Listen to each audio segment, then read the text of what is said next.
What if the greatest civilization in history was erased in a single night? And we've been chasing its ghost ever since. The truth behind Atlantis isn't buried in myth. It's carved into the scars of our planet. And scientists may have just uncovered the final clue. The legend of Atlantis is a ghost that will not stay buried. It slips through the cracks of time, whispering from the pages of ancient texts, etched into the dreams of explorers, buried beneath layers of sand, stone, and speculation.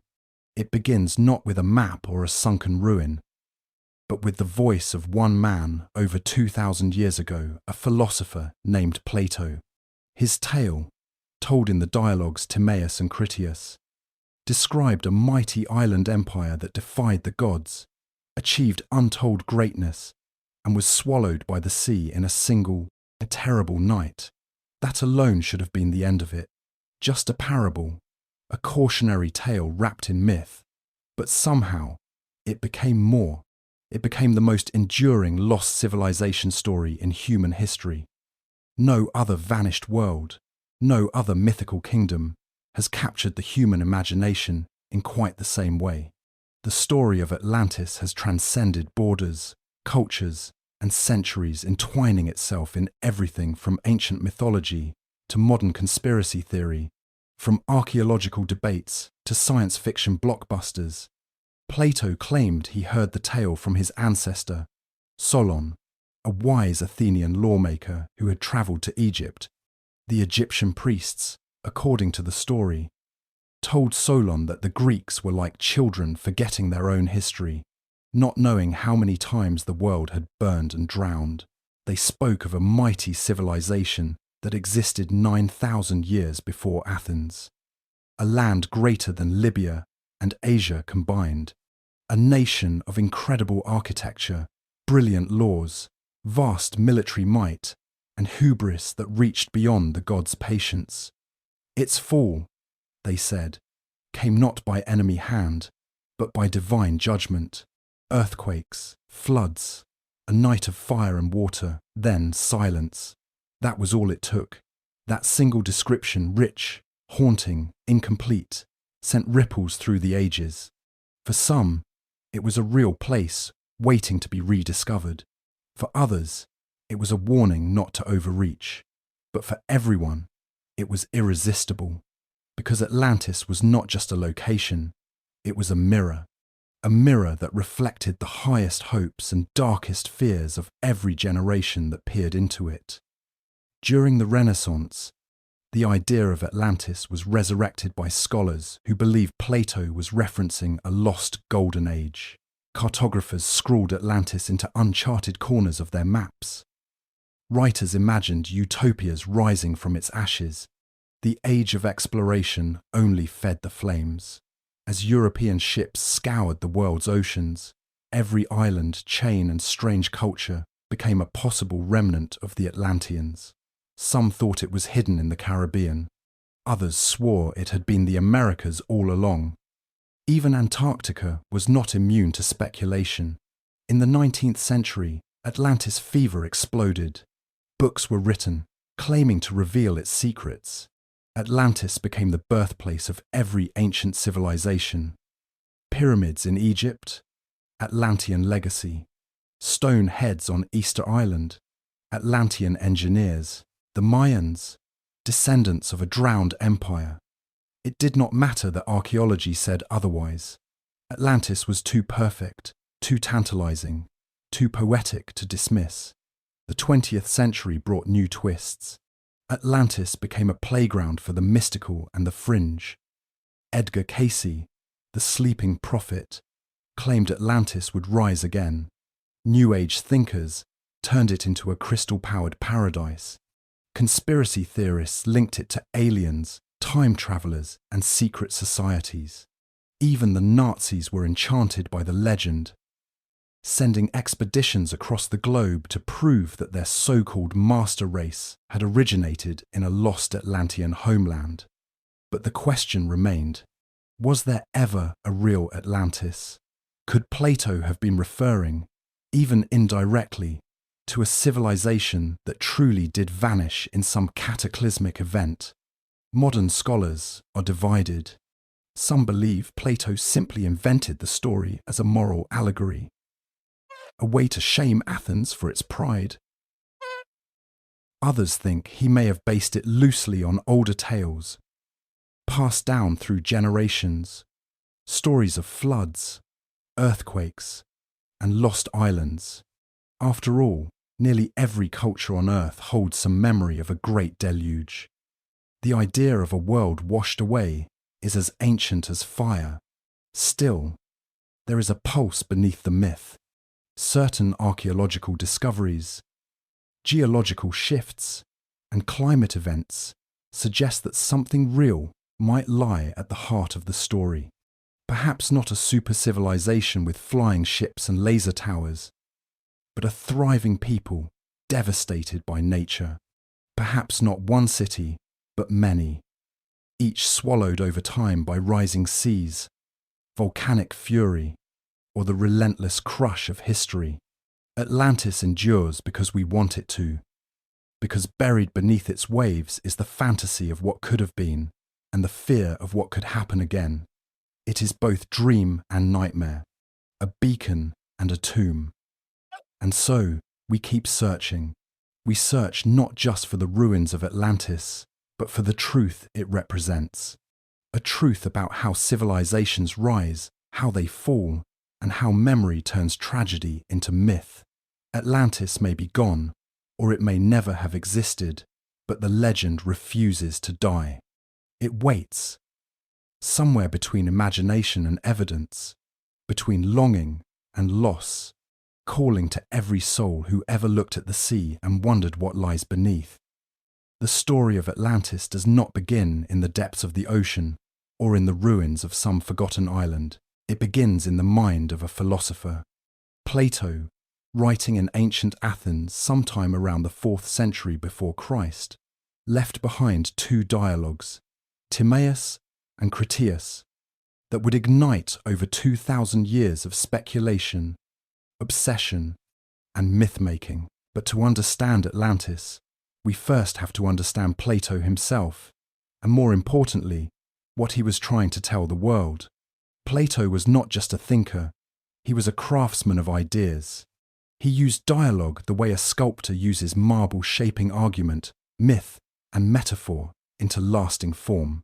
In Timaeus, he sets the stage for a conversation about the nature of the universe, the soul, and the order of the cosmos. But near the end, something curious happens. A character named Critias begins to speak of a story passed down from his great-grandfather, who had heard it from the legendary lawmaker Solon. Solon, it was said, had travelled to Egypt and spoken with priests who held records far older than anything kept in Greece. And from those priests came a tale of a mighty empire, Atlantis. Critias describes a civilization that once ruled over vast lands beyond the Pillars of Heracles, what we now call the Strait of Gibraltar. Atlantis, he says, was larger than Libya and Asia combined, blessed with abundant resources, divine bloodlines, and unmatched naval power. But then came the fall. Pride overtook wisdom. The Atlanteans grew corrupt, greedy, and violent. In response, the gods struck them down. Earthquakes shattered their cities, floods swept over their lands, and in a single day and night, Atlantis was gone, swallowed by the sea. Now here is where the question arises. Was Plato documenting history, or was he crafting a parable? Most scholars believe Atlantis was never meant to be taken literally. They argue that Plato invented the story to serve a moral purpose, to illustrate the dangers of arrogance and the consequences of straying from virtue. In other words, Atlantis was not a place, it was a lesson, a warning wrapped in wonder. And there are clues that support this. In Critias, the tale is never completed. The manuscript breaks off mid-sentence, as if Plato either abandoned it or never intended to finish it. The story is told by characters, not by Plato himself, adding layers of remove between author and content. This was a common literary technique in his dialogues, where truth was teased out through debate rather than declaration. More than that, Atlantis serves as a perfect counterpoint to Plato's ideal city in the Republic, a place governed by philosopher kings, ruled by justice, and devoted to balance. Where the Republic rises through reason, Atlantis falls through excess. The contrast is too perfect to be accidental. It reads like an intentional mirror, yet not everyone is convinced that it was fiction. Some point to Plato's insistence that the story was true, passed down from the Egyptians, and preserved through generations. He claims that Solon intended to bring the tale to the stage in the form of poetry, but never had the chance. Critics who believe Atlantis may have a basis in real events argue that Plato was working from garbled accounts of natural disasters, ancient wars, or even older myths preserved in Egyptian temples. After all, the world has seen many great cities fall to flood, fire, or time. Why not Atlantis? But even if the core of the story came from whispers of forgotten catastrophes, Plato's intent seems clear. He was not a historian, he was a philosopher on a mission, and his mission was to explore how societies thrive and how they collapse. Atlantis, in this light, becomes a case study in moral failure. A once great people, blessed by the gods, corrupted by ambition, brought low, not by enemies, but by their own nature. It is not a new story. It is the story of Troy, of Babylon, of Rome, and perhaps, one day, of us. There is also the matter of numbers. Plato claimed Atlantis existed 9,000 years before Solon, but many believe that number is symbolic or mistranslated. The ancient Egyptians used different systems of counting, and it's possible that 9,000 was either a mistake or a metaphor for a very long time ago. If the number was exaggerated, the entire timeline collapses, moving Atlantis from a prehistoric superpower to a Bronze Age memory, closer to the known history of civilizations like the Minoans or Egyptians themselves. In the end, the question may not be whether Plato's Atlantis was real, but whether it was true. Fiction can hold truth just as powerfully as fact. Myths shape cultures, warn future generations, and remind us of our limits. Atlantis was, above all, a story about what happens when we forget who we are, when we place pride above purpose, when we believe we are too mighty to fall. That is Plato's warning. And whether Atlantis ever existed beneath the waves or only in the mind of a philosopher, the lesson still echoes urgent, unresolved, and unforgettable. In the vision Plato offered, Atlantis was more than a city, it was a marvel, a kingdom born of gods and kings, encircled by sea and wonder, alive with power, beauty, and unimaginable sophistication. It was said to be a place where the divine touched the earth, where Poseidon himself had shaped the land with his trident and bound it with love and order. But it was not merely the story of how Atlantis fell that captivated the world, it was the image of what it once was. Plato described a land unlike anything known to the Greeks or to any civilization since. At the center was a great island, surrounded not by walls of stone, but by concentric rings of land and water, 3 rings of sea, 2 of land, perfectly circular, engineered by the gods. These rings were not just decorative, they were canals, harbours, and defence systems all in one. Bridges and tunnels connected each ring, and ships could glide from the outer sea all the way to the heart of the city with divine ease.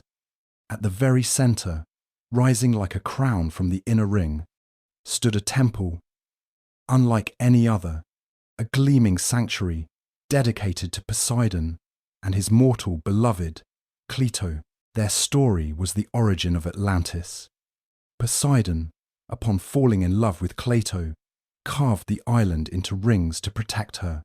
From their union came 5 pairs of twin sons, the eldest of whom, Atlas, gave his name to the island, the ocean, and the legend that would endure long after the waves had closed over it. The capital of Atlantis glittered with wealth and power. The temple of Poseidon was plated in silver and gold, its roof reaching skyward in gleaming splendor. Its walls were engraved with sea creatures, stars, and symbols of divine order. Outside, the temple stood a golden statue of the sea god, driving 6 winged horses, surrounded by 100 nereids.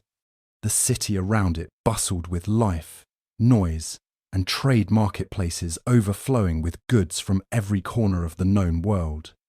Theatres echoing with music and debate, fountains flowing with water from sacred springs. Technology, as Plato described it, rivaled or surpassed anything in classical Greece.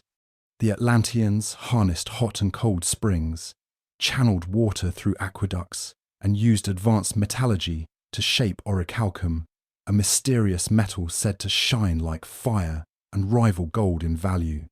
Their naval fleet numbered in the thousands, and their army was vast enough to conquer not only parts of Europe and Africa, but to challenge the might of ancient Athens itself. But what truly set Atlantis apart was not just its wealth or might, it was its balance. In its earliest days, the island lived in harmony. The people were just, noble, and devoted to virtue. Laws were passed down through generations of kings, each ruling with wisdom from the mountaintop temple where they gathered in council. For a time, Atlantis seemed to embody a perfect civilization, advancement without arrogance, power without cruelty, prosperity without pride. Yet beneath all the splendor, something darker stirred. The more the Atlanteans prospered, the more they changed. The divine blood that once guided them grew thin. Virtue gave way to greed. Nobility eroded into ambition. As the city expanded its reach across the seas, it no longer sought harmony, it craved domination. The Atlanteans demanded tribute from neighboring lands, enslaved populations, and consumed resources in a hunger that knew no end. What had been a kingdom of the gods became a mirror of human excess. Plato's vision, then, is not just a fantasy of beauty and brilliance. It is a warning wrapped in gold. Atlantis was great not because it was rich or powerful, but because it remembered the gods and honoured balance. And Atlantis fell because it forgot. But even in the fall, the imagery haunts us. We imagine towers of marble crumbling into black water, statues sinking into darkness, flames flickering above the ocean as the earth splits and the sea rushes in. A kingdom not buried in sand, but drowned in myth. A civilization swallowed not only by the waves, but by its own reflection. What made Atlantis special was not just its marvels. It was the promise that such a place could exist. A land where humanity touched divinity, where art, science, justice, and strength coexisted, where cities were built in rings and ships sailed through canals of wonder. Whether real or not, Atlantis represented the best and worst of us, our reach for the stars and our fall into the deep. That is why it endures. That is why, after more than 2,000 years, we still look toward the horizon and wonder, could such a place have ever existed?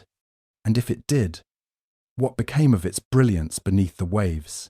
The mystery of Atlantis is not only buried beneath the waves, it is tangled in the words we use to describe it. For over 2,000 years, readers, explorers, and scholars have tried to decode Plato's account, only to find themselves lost in a fog of ancient language, forgotten meanings, and possible mistranslations. What if the world has been chasing the wrong clues, not because the story was false, but because it was misread? Plato's original writings were composed in ancient Greek, a language full of poetic nuance symbolic layers, and cultural context that does not always survive translation. Over centuries, his dialogues passed through the hands of copyists, monks, scholars, and linguists, many of whom had their own assumptions, agendas, or limitations in understanding the original text. What if something as simple as a single word, misread or misinterpreted, was enough to set generations of Atlantis seekers down the wrong path? One of the most debated phrases in Plato's account is the statement that Atlantis existed 9,000 years before the time of Solon. Solon, the legendary Athenian lawgiver, lived around 6 centuries before Christ. That would place Atlantis around 11,500 years ago, far earlier than any known advanced civilization. But many scholars now believe this number may not be literal. Ancient Egyptian priests, who were said to have told the story to Solon during his visit, used a different system for recording time. They often measured history in lunar months or symbolic cycles, not solar years. If the figure of 9,000 years referred instead to lunar months, that would translate to around 750 years, placing the story much closer to the time of the Minoans or other Bronze Age cultures. There is also the issue of names. The word Atlantis does not appear in Egyptian texts. It is a Greek name, constructed by Plato himself. He attributes it to Atlas, the first king of the island and the son of Poseidon. But if the tale did come from Egyptian sources, as Plato claimed, the original name of the lost civilization might have been entirely different, making it nearly impossible to cross-reference with ancient records outside of Greece. Then comes the word island. To the modern mind, an island is a body of land completely surrounded by water, but in ancient Greek, the word nessos could mean island in the literal sense, or simply a remote land, a peninsula, or even a region separated by rivers or marshes. So when Plato wrote that Atlantis was an island greater than Libya and Asia combined, he may not have been describing a sea-locked continent. He could have been referring to a large region, perhaps even part of a known landmass, surrounded not by ocean, but by water systems or geographical boundaries that gave it an island-like character. This opens the door to a staggering possibility. What if Atlantis was never across the Atlantic Ocean? What if it was never sunk beneath some distant sea? What if we have been looking beyond the horizon when the answer has been hiding in plain sight? Misunderstood, not because it was hidden, but because it was mistranslated. There are further linguistic riddles, descriptions of the Atlantean military, their use of a mysterious metal called orichalcum, and even the layout of their city could have been stylized or exaggerated by Plato to serve his philosophical message. Ancient Greek storytelling often relied on hyperbole and symbolic number systems. When Plato described the Grand Canal surrounding the capital city as being a stadium wide and several stadia deep, he may have been using familiar Greek measurements that do not correspond cleanly to modern units. The result is confusion, contradiction, and speculation. Translation is not merely the exchange of words, it is the exchange of worlds. A single mistranslation can reshape history. A single cultural misunderstanding can turn a metaphor into a map.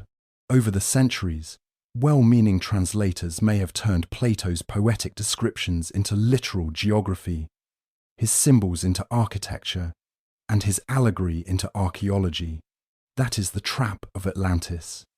It is not just lost in space, it is lost in meaning.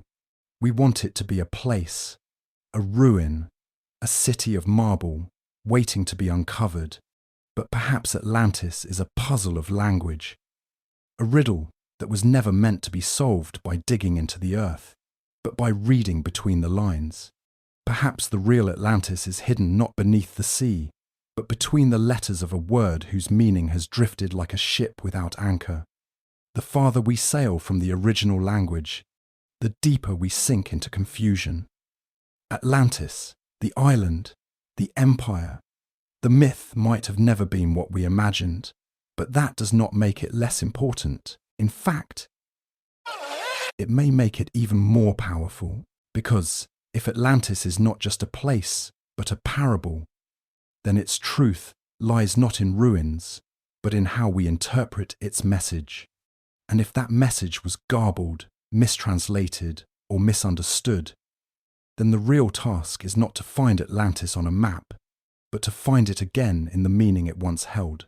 In the end, words are as fluid as the sea, and the legend of Atlantis, born in ancient Greek, translated across millennia, and stretched across continents, may remain lost, not because it never existed, but because we never truly understood what Plato was trying to say. For more than 2,000 years, the world has been chasing shadows. The legend of Atlantis has drifted across maps and minds like a ghost ship, never quite seen, but never quite forgotten.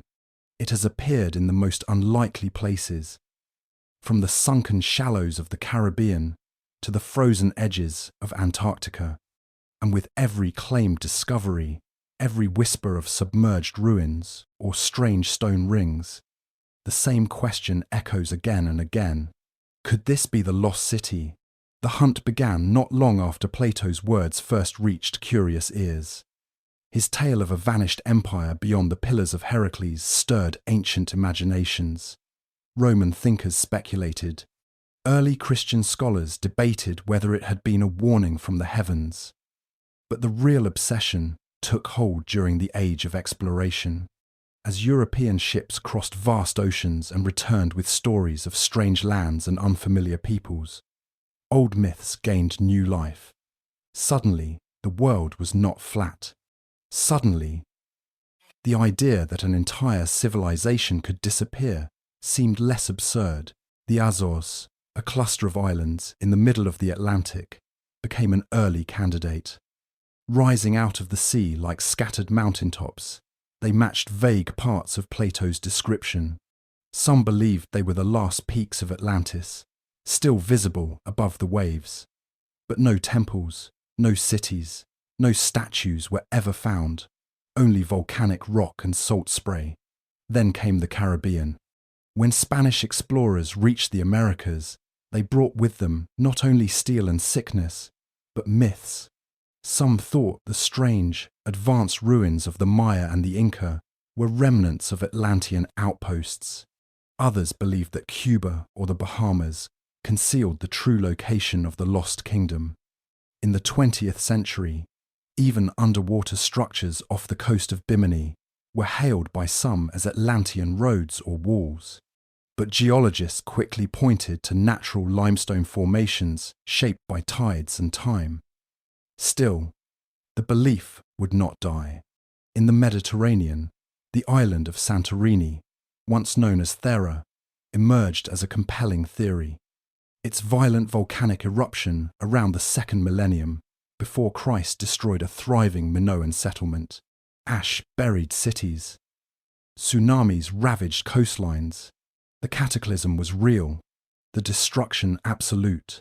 Some scholars began to wonder, was this the true source of Plato's tale? A Bronze Age disaster passed down through oral tradition and reshaped over centuries. Then there was Crete, the heart of Minoan civilization, advanced, artistic, seafaring, and mysteriously undone. Their writing remains undeciphered. Their palaces show signs of sudden ruin.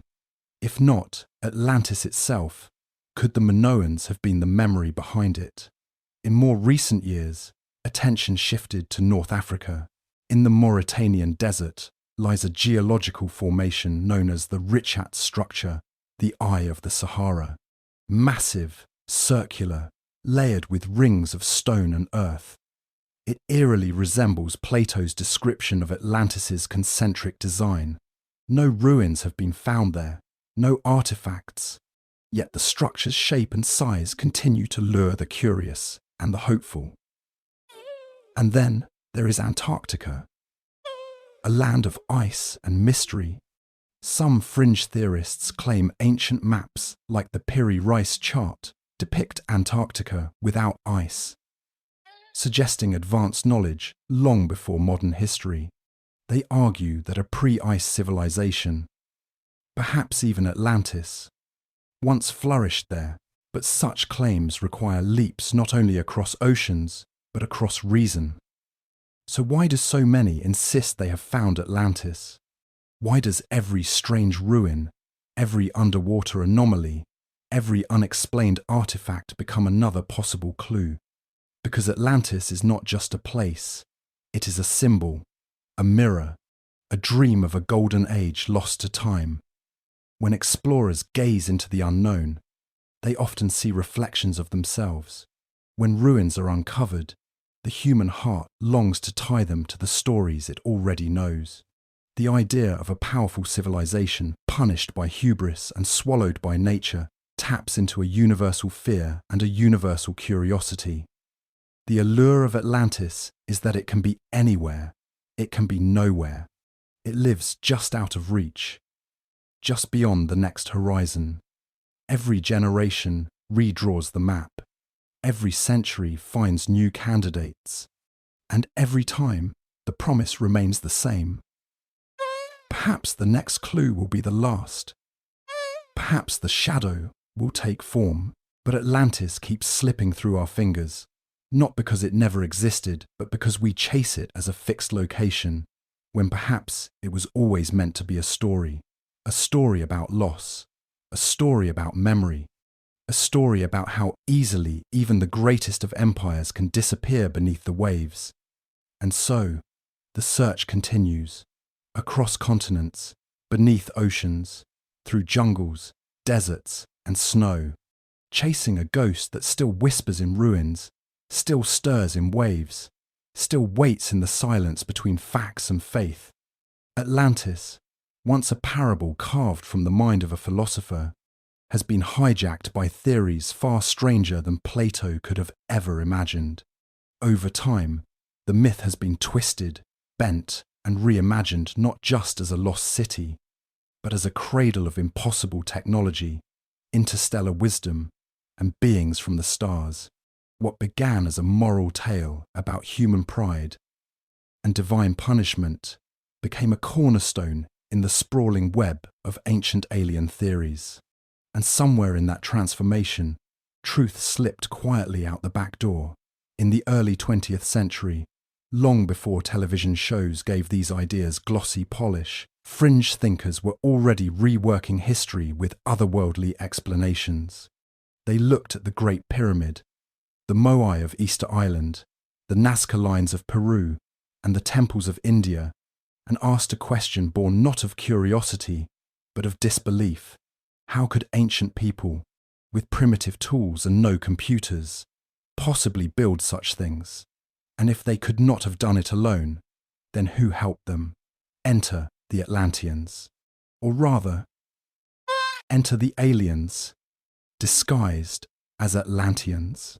According to these theories, Atlantis was not simply an advanced human civilization. It was a colony established or guided by beings from beyond Earth. They taught humanity agriculture, mathematics, metallurgy, astronomy, and perhaps even flight. They built cities in concentric rings, used energy crystals to power machines, and created maps of the Earth from space. But when their time ended, or when the humans turned from their teachings, they disappeared, leaving behind shattered ruins and fading myths. Writers like Ignatius Donnelly had already laid the groundwork in the 19th century by suggesting that Atlantis was the origin point of all ancient cultures. But it was in the 1960s and 1970s that the alien narrative exploded. Books like Chariots of the Gods by Erich von Däniken declared that ancient astronauts had visited Earth and influenced civilizations across the globe. In these pages, Atlantis became the missing link, the forgotten capital of an interstellar empire, destroyed in a cataclysmic event, perhaps of their own making. The theory found an eager audience. It appealed to those disillusioned with mainstream science and enchanted by the idea that humanity had once stood, shoulder to shoulder, with gods only to fall into darkness, and television only amplified the voice of the movement. Documentaries, magazines, and later entire shows were devoted to connecting every mystery of the ancient world to the same source: Atlantis, aliens, or both.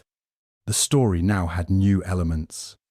Orichalcum, the legendary metal Plato claimed was used in Atlantean buildings, became linked to exotic materials like monatomic gold or superconductive alloys.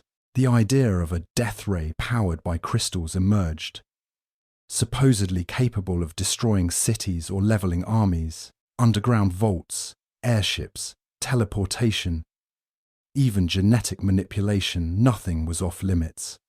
Atlantis, once a symbol of moral collapse, had been transformed into a science fiction saga. But beneath the spectacle lies something more troubling.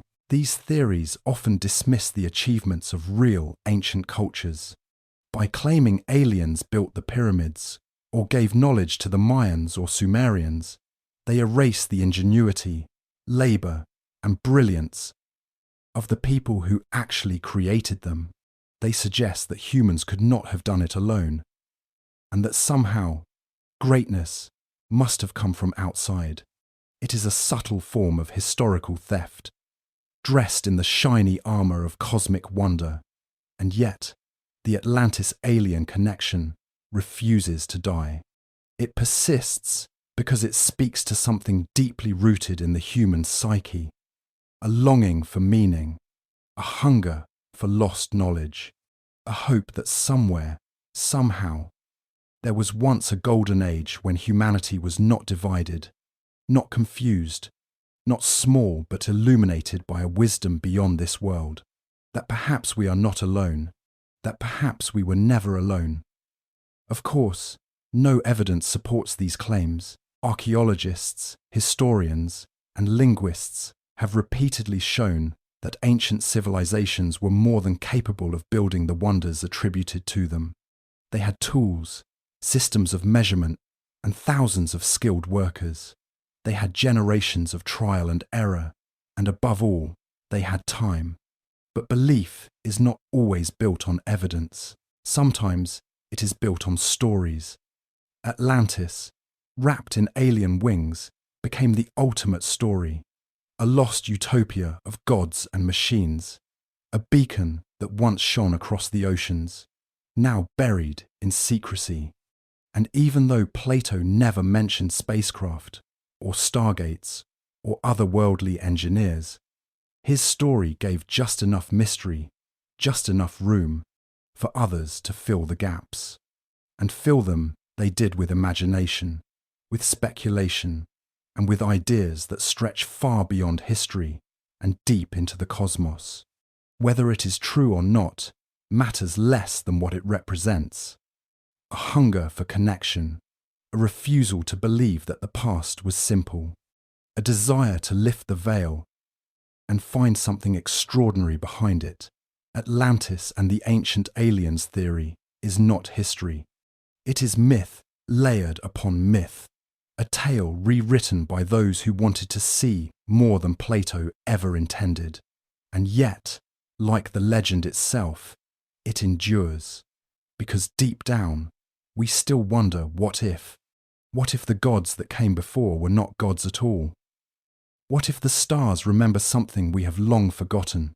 And what if, in chasing Atlantis, we are really chasing echoes of a sky that once spoke to Earth? In the shadowed corridors of Nazi ideology, Atlantis was not just a myth, it was a weapon, twisted into something far darker than Plato ever intended. The legend of a lost civilization became a cornerstone in the Nazis' desperate search for racial supremacy. They were not chasing truth. They were chasing a story they could bend into a mirror, one that would reflect only what they wanted to see. Adolf Hitler's regime did not just fight wars with tanks and rifles. It fought with myths, symbols, and carefully constructed lies. At the heart of their ideology was the belief in an ancient, pure, Aryan race, superior, noble, and destined to rule. But there was a problem. History did not back this up. No archaeological evidence confirmed the Nazis' claims about Aryan origins. No texts proved the superiority of one bloodline over another. So they turned to legend. And few legends carried the grandeur, mystery, and racial possibilities of Atlantis. To the Nazi mind, Atlantis was not a moral warning. It was a homeland, a place where the so-called master race had once thrived before a great catastrophe scattered them across the globe. This idea was not born in Nazi Germany, but it was eagerly adopted there. Theosophists and fringe thinkers from the late 19th century had already begun linking Atlantis to lost Aryan civilizations. They claimed its survivors became the builders of empires, the bringers of culture, and the ancestors of modern Europeans. It was a seductive tale, one that promised roots as ancient as time, washed clean by the flood, and risen again through blood. The SS, Hitler's elite guard, formed its own pseudo-scientific branch called the Ahnenerbe, meaning ancestral heritage. This organization was tasked with uncovering proof of Aryan greatness, and Atlantis became one of their obsessions. Expeditions were launched not just in Germany but across the world. In 1938, a team was sent to Tibet. Officially, they were studying botany and culture. In truth, they were searching for racial origins, skulls, artifacts, any scrap of evidence that could link the people of the Himalayas to the mythical Aryan Atlanteans. Iceland also became a focus. Its isolation, oral traditions, and sagas were seen as possible traces of ancient wisdom. Nazi scholars believed that Icelandic texts might preserve lost Atlantean knowledge. They pored over runes and folklore, desperate to extract a lineage that could feed their narrative. Even Antarctica was not immune. After Germany sent expeditions to the frozen continent in the late 1930s, wild theories began to swirl. Some claimed the Nazis had discovered Atlantean ruins beneath the ice. Others suggested they had built secret bases using ancient technology passed down from the so-called god-men of the sunken continent. Though absurd, these myths still echo in conspiracy theories today. None of these efforts were about finding the past. They were about inventing it. The Nazis sought a mythic golden age where their ideology could take root. Atlantis, in their eyes, was not a warning against pride and collapse. It was proof of their imagined superiority, distorted through the lens of power and delusion. They even attempted to rewrite the story itself. Instead of a decadent empire punished by the gods, Nazi versions of Atlantis portrayed it as a beacon of wisdom and racial purity, destroyed by lesser peoples or natural disaster. In doing so, they stripped Plato's tale of its moral core and turned it into nationalist propaganda. Atlantis became not a lost civilization, but a lost justification, one they were determined to reclaim. This obsession reached its grotesque peak in the propaganda and rituals of the SS. Their castle at Wilsberg was designed as a spiritual headquarters, filled with symbols and ceremonies meant to awaken ancient bloodlines. In their warped mythology, the warriors of Atlantis lived again in the soldiers of the Third Reich. But the truth, as always, was very different. There was no lost Aryan homeland, no secret wisdom buried in Tibetan caves, no Atlantean ruins beneath Antarctic ice. The Nazi search for Atlantis was never about discovery. It was about control, control of history, control of identity, control of belief. By cloaking their ideology in the robes of legend, they gave it the illusion of destiny. They used Atlantis as a mask, hiding the brutality of their regime behind the poetry of the past. And in doing so, they poisoned a story meant to humble us, turning it instead into a banner of hate. Even after the fall of the Third Reich, the echoes of this obsession did not vanish. Neo-Nazi groups, conspiracy theorists, and fringe movements continue to weave Atlantis into their narratives. The myth still burns, manipulated and misunderstood, lit not by truth but by desire. And yet, the original story remains. Plato's Atlantis was never a paradise. It was a warning, a tale of greatness undone by greed, of power undone by pride. When the Nazis claimed it as their own, they revealed exactly what Plato had cautioned against. That even the brightest of civilizations can collapse when it forgets humility, when it rewrites truth, and when it believes it is too strong to fall. For centuries, Atlantis lived in the realm of myth, passed down through whispered legends, poetic dreams, and grand speculation. But as the modern age dawned, something began to shift. The age of wonder met the age of reason, and into the fog of fantasy stepped a new kind of seeker, one armed not with prophecy or ancient scrolls, but with trowels, seismic maps, satellite data, and peer-reviewed journals. The scientists had arrived, and they were not looking for Atlantis in the stars or in fables. They were digging into the earth. It started quietly. Historians began revisiting Plato's original texts, not to prove or disprove the myth, but to understand it in context. What kind of story was Plato really telling? Was Atlantis meant as a literal place, or a fictional backdrop for his philosophy? Many concluded that Plato's tale mirrored a common literary device of his time, using imagined cities to reflect real-world ideas. In other words, Atlantis may never have been a real island. It may have been a mirror, a warning wrapped in allegory. But not all scientists dismissed the possibility outright. Some wondered if there could be a seed of truth buried in the myth, some memory of a real disaster, a real city, a real culture that inspired the tale. So they looked to the earth itself for clues. Geologists examined seismic records, fault lines, and evidence of ancient cataclysms. And what they found was sobering. Throughout human history, the world has shaken, burned, and drowned. Massive earthquakes have cracked the ground open like broken pottery. Volcanoes have blackened skies and buried cities in ash. Tsunamis have swept entire civilizations into the sea.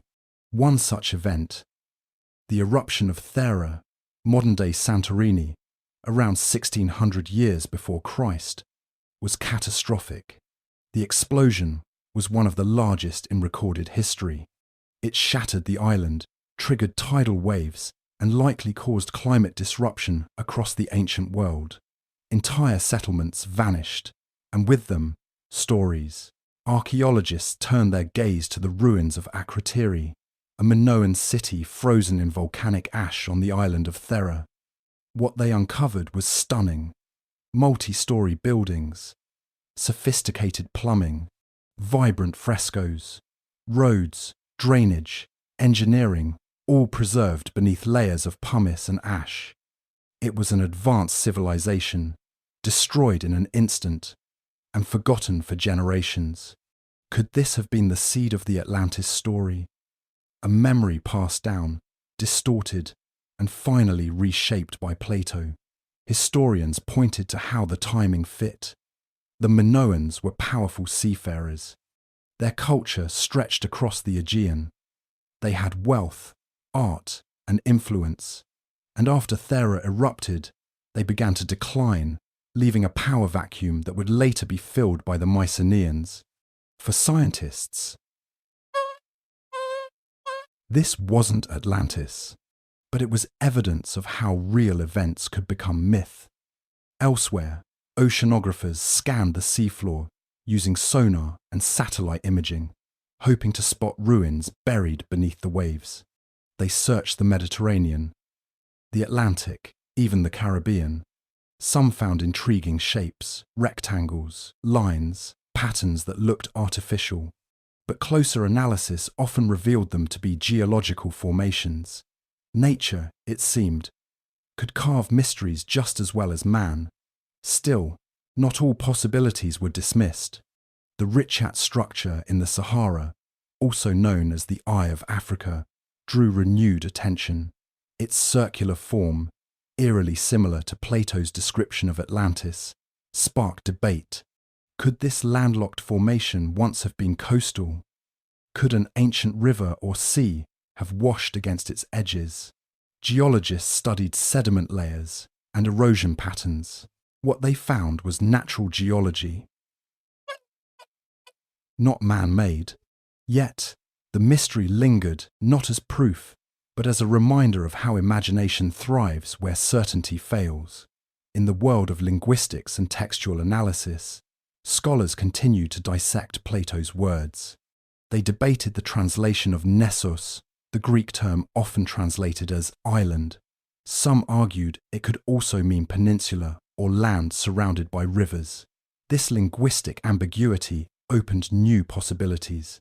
Perhaps Atlantis had never been a lost continent in the middle of the Atlantic, but a known region, misunderstood or misrepresented over time.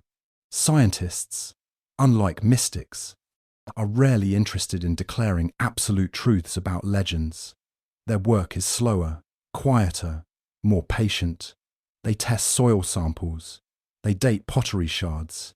They examine ancient pollen grains to reconstruct vanished ecosystems. Through their lenses, Atlantis is not a floating paradise or a crystal-powered utopia.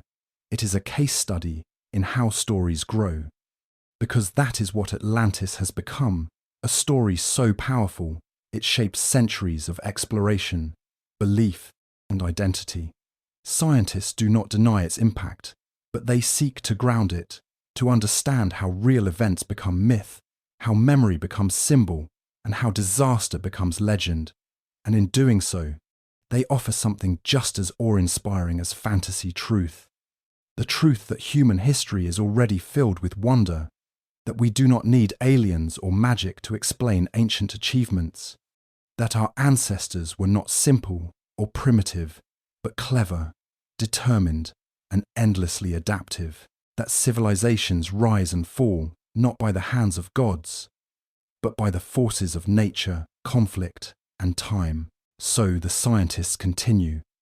They survey, they catalogue, they measure, they resist the easy answers and chase the harder questions, not to destroy wonder, but to honour it, not to bury the myth, but to reveal what it was trying to say. Because the real Atlantis might not be a place at all. It might be a mirror held up to human nature, a story about our brilliance, our arrogance, and the forces we cannot control. And in that sense, science has not killed the legend. It has made it deeper, more human, more real. Long before Atlantis captured imaginations across the world, there was a real island, a real city, and a real catastrophe in the heart of the Aegean Sea.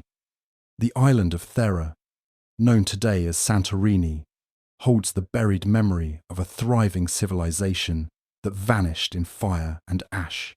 The Minoans, one of the most advanced cultures of the ancient world, once called this place home. They built roads, palaces, ports, and painted their walls with dolphins and lilies. But in a moment of violence from the earth itself, all of it disappeared. The Minoan civilization began on the island of Crete, flourishing around 3,000 years before the birth of Christ. They were master seafarers, connecting the Mediterranean through trade, art, and architecture. They left no records in words we can read. Their writing system, called Linear A, remains undeciphered, but their legacy is carved in stone and painted in colour. They built multi-storey palaces with plumbing, storage chambers, and open courtyards.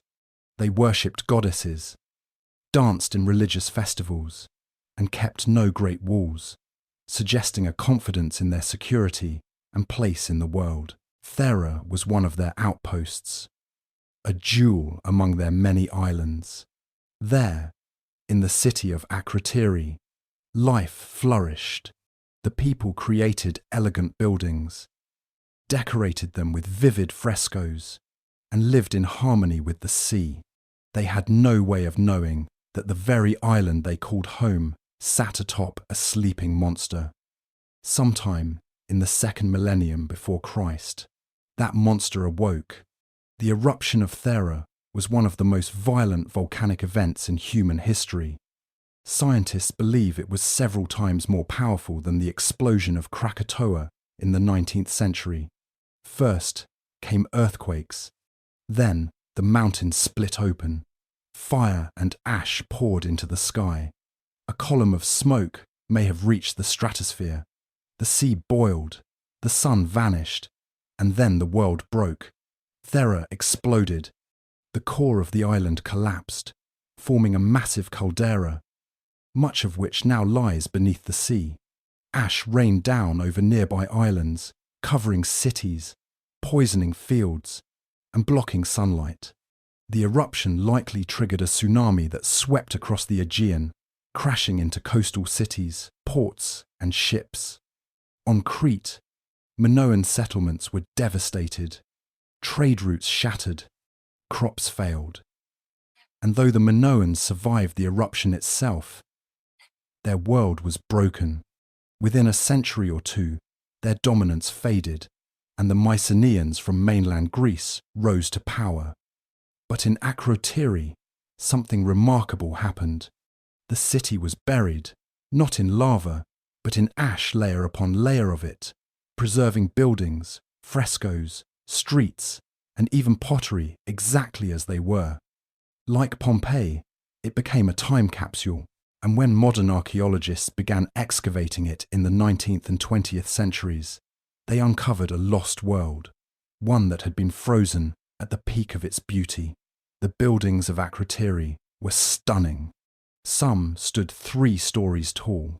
Staircases climbed between levels. Walls were painted with scenes of nature, of ceremonies, of ships sailing the blue sea. The residents had indoor plumbing, toilets, and water systems that would not appear again in Europe for millennia, and not a single body was found in the ruins. The people had fled. They had felt the warning tremors, seen the signs, and escaped before the final blow. But the city was lost just the same.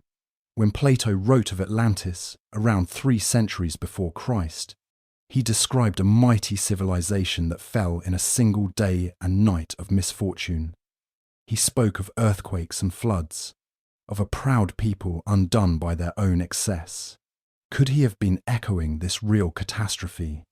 Could the tale of Atlantis be a memory, passed down through generations, of the day the sky fell on Thera? Many scholars think so. The timelines, while imperfect, could match if the 9,000 years Plato mentioned was a misreading of Egyptian lunar months rather than solar years. The description of a powerful maritime empire fits the Minoans. The sudden destruction by natural forces mirrors the eruption, and the imagery of concentric circles used by Plato to describe Atlantis could match the shape of the volcanic caldera that remains in Santorini's sea-filled centre.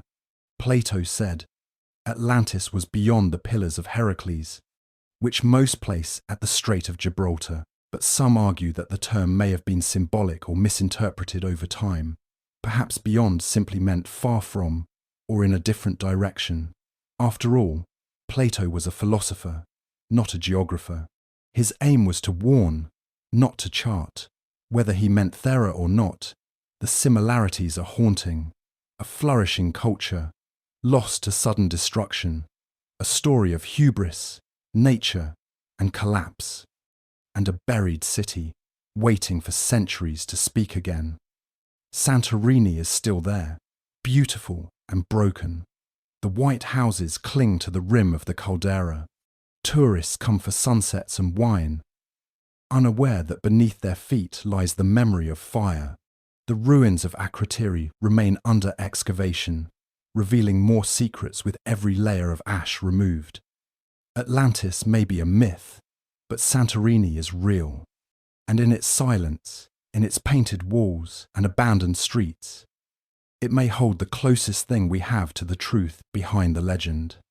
A truth not of gods or alien wisdom, but of people brilliant, ambitious, and vulnerable to the same forces that still shape our world today.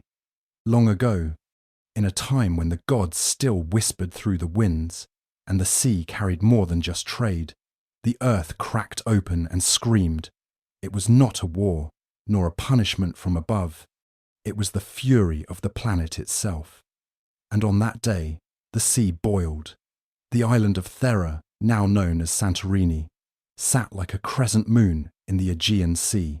Before its heart was torn out, it was round, whole, and alive with the pulse of Minoan civilization. The people of Thera lived in splendor. Their homes were painted with dolphins leaping through blue waves.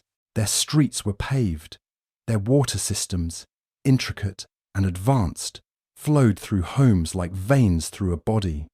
They worshipped deities older than Olympus and sailed ships across the wine-dark sea to trade with Crete, Egypt, and lands even farther still. They had no reason to fear, but beneath their feet, the earth was growing restless. It began with tremors. At first, small shakes that rattled jars and startled birds from rooftops. Then came deeper quakes, rhythmic and insistent, as if something ancient was stirring below. The sky turned strange. The animals grew silent. And in the days or weeks that followed, the people may have fled. Not all, perhaps, but many. For when the final moment came, it came without mercy. The eruption of Thera is believed to have occurred around 1600 years before the birth of Christ. The force unleashed was among the most violent natural disasters in human history. Scientists estimate it was hundreds of times more powerful than the eruption of Mount Vesuvius. The blast tore the island apart. What had once been a mountain exploded into ash and fire. A massive column of smoke, stone, and gas shot into the sky, rising higher than thunderclouds, darkening the sun and turning day to night. Ash rained down on nearby islands, choking the air, covering the land, and silencing life. Lightning sparked within the volcanic column, turning the heavens into a battlefield. The sea, drawn back by pressure and tremors, gathered itself like a predator preparing to strike. And then came the wave, a tsunami, taller than the walls of any palace, surged across the Aegean Sea. It moved faster than horses, faster than thought. It struck the coasts of Crete, where Minoan ports bustled with life. Ships were shattered, markets drowned, fields turned to salt. Cities crumbled beneath the weight of water and debris. What the volcano had not buried, the sea tried to erase. The aftermath was apocalyptic. Ash from the eruption spread as far as Asia and Africa. It altered the climate. Crops failed. Famine crept in. Myths were born. And somewhere in the memory of that firestorm, perhaps, a seed was planted, the story of a mighty civilization undone in a single night. The island of Thera was never the same. The caldera collapsed, creating the sea-filled void we see today. What had been a vibrant island became a broken ring, with its centre lost beneath the waves. Akrotiri, the jewel of Thera, lay buried under meters of ash, its frescoes locked away in silence for more than 3,000 years. No written records survive to tell us what it felt like to live through that day. But the earth remembers. Layers of ash tell the tale. Microscopic shards of volcanic glass float in ice cores taken from Greenland. Traces of sulfur cloud the atmosphere, recorded in the chemistry of ancient tree rings. The planet itself carries the scars. What makes the eruption of Thera so extraordinary is not only its violence, but its reach. It reshaped the political and cultural landscape of the ancient Mediterranean. The Minoans, though not wiped out entirely, were weakened. Their dominance slipped. Their cities became ruins. Their gods grew quiet. And in the centuries that followed, the Mycenaeans rose. The age of heroes began. Plato, writing centuries later, described a city swallowed by the sea, a people lost in their pride, and a disaster sent from the heavens. Was he retelling this very event? Some believe so. The timing is not perfect, but the details, earthquakes, floods, the vanishing of an entire culture ring eerily familiar. Atlantis may not have been real, but Thera was. And on that day, when the sea boiled and the sky bled fire, the line between myth and memory blurred forever. It is easy to think of the past as distant, to believe that such things belong only to history books or forgotten stones. But Thera reminds us that the earth is not still. Beneath the surface, pressure builds, mountains breathe, and sometimes the world shifts in ways we cannot control. The story of Thera is not just about destruction, it is about fragility, about how even the most sophisticated cultures can be brought low by forces beyond their comprehension, and how those forces, when remembered, become legend. So when we speak of Atlantis, when we dream of lost worlds and sunken kingdoms, we may be remembering not fiction, but fire, not gods, but geology, and not punishment, but the raw, untamed power of a planet that does not care for kings or their empires, only for balance, only for release. On that day, the sea boiled, the sky fell, and an island vanished, but the echo of its end still rises in smoke, still whispers through ash, and still waits beneath the waves to be remembered. They built without walls. That alone set them apart. In a world where kingdoms rose behind stone and fear, the Minoans dared to live in openness. Their cities breathed with colour. Their palaces danced with light, and their seas carried them far beyond the horizon. They were not warriors by tradition. They were traders, builders, artists, and then, without warning, they were gone. The Minoan civilization, centered on the island of Crete, flourished more than 3,500 years ago, long before the glory of classical Greece. Before the rise of Athens or the birth of Sparta, the Minoans ruled the waves of the eastern Mediterranean. Their ships reached the coasts of Egypt, Anatolia, and the Levant. Their language, still undeciphered, whispers from clay tablets in Linear A script. Their art spoke louder frescoes, filled with women in flowing dresses, bull leapers, vaulting over horns, and blue dolphins swimming through seas the colour of dreams. They lived in palaces like the one at Knossos, vast complexes of halls, stairways, courtyards, and rooms adorned with images of nature and ritual. There was no sign of military garrisons, no battle-scarred walls. Instead, there was plumbing, granaries, theatres, and administrative centres. They understood order, not conquest. They were peaceful, prosperous, and rich in culture. To many, the Minoans seemed to embody what Plato later described as Atlantis, a mighty maritime people, technologically advanced for their time, living in harmony, their cities built with purpose and beauty. And then came the fall. What destroyed the Minoans remains a mystery, clouded by ash and time. The eruption of Thera around 1600 years before Christ dealt a devastating blow. The explosion sent waves crashing into Minoan harbours and rained ash upon their fields. Crops may have failed. Trade collapsed. The once open ports may have found themselves cut off from the outside world. But that was not the end. The Minoans endured. If wounded, it was in the decades or centuries that followed that their light truly dimmed. The Mycenaeans from mainland Greece, once inferior in power and sophistication, began to rise. They moved into Minoan territory. They took over the palaces. They adapted the writing system to their own language, creating what we now call Linear B. And in time, the Minoans vanished as a dominant force, their identity fading into the fabric of those who followed. So what happened? Was it the volcano? a natural disaster so severe it shattered their economy, their confidence, and their world? Or was it something slower, a weakening over generations, made worse by famine, climate shifts, and foreign invasion? Some have speculated darker things: plague, rebellion, civil unrest. But there are no mass graves, no burned cities, no iron blades buried in Minoan chests. Only silence, only ruins, as if the civilization dissolved, not with violence, but with forgetting. That mystery lies at the heart of why some believe the Minoans were the true Atlantis, a thriving, enlightened culture, a catastrophic event, a disappearance, and a legend that rose in its place.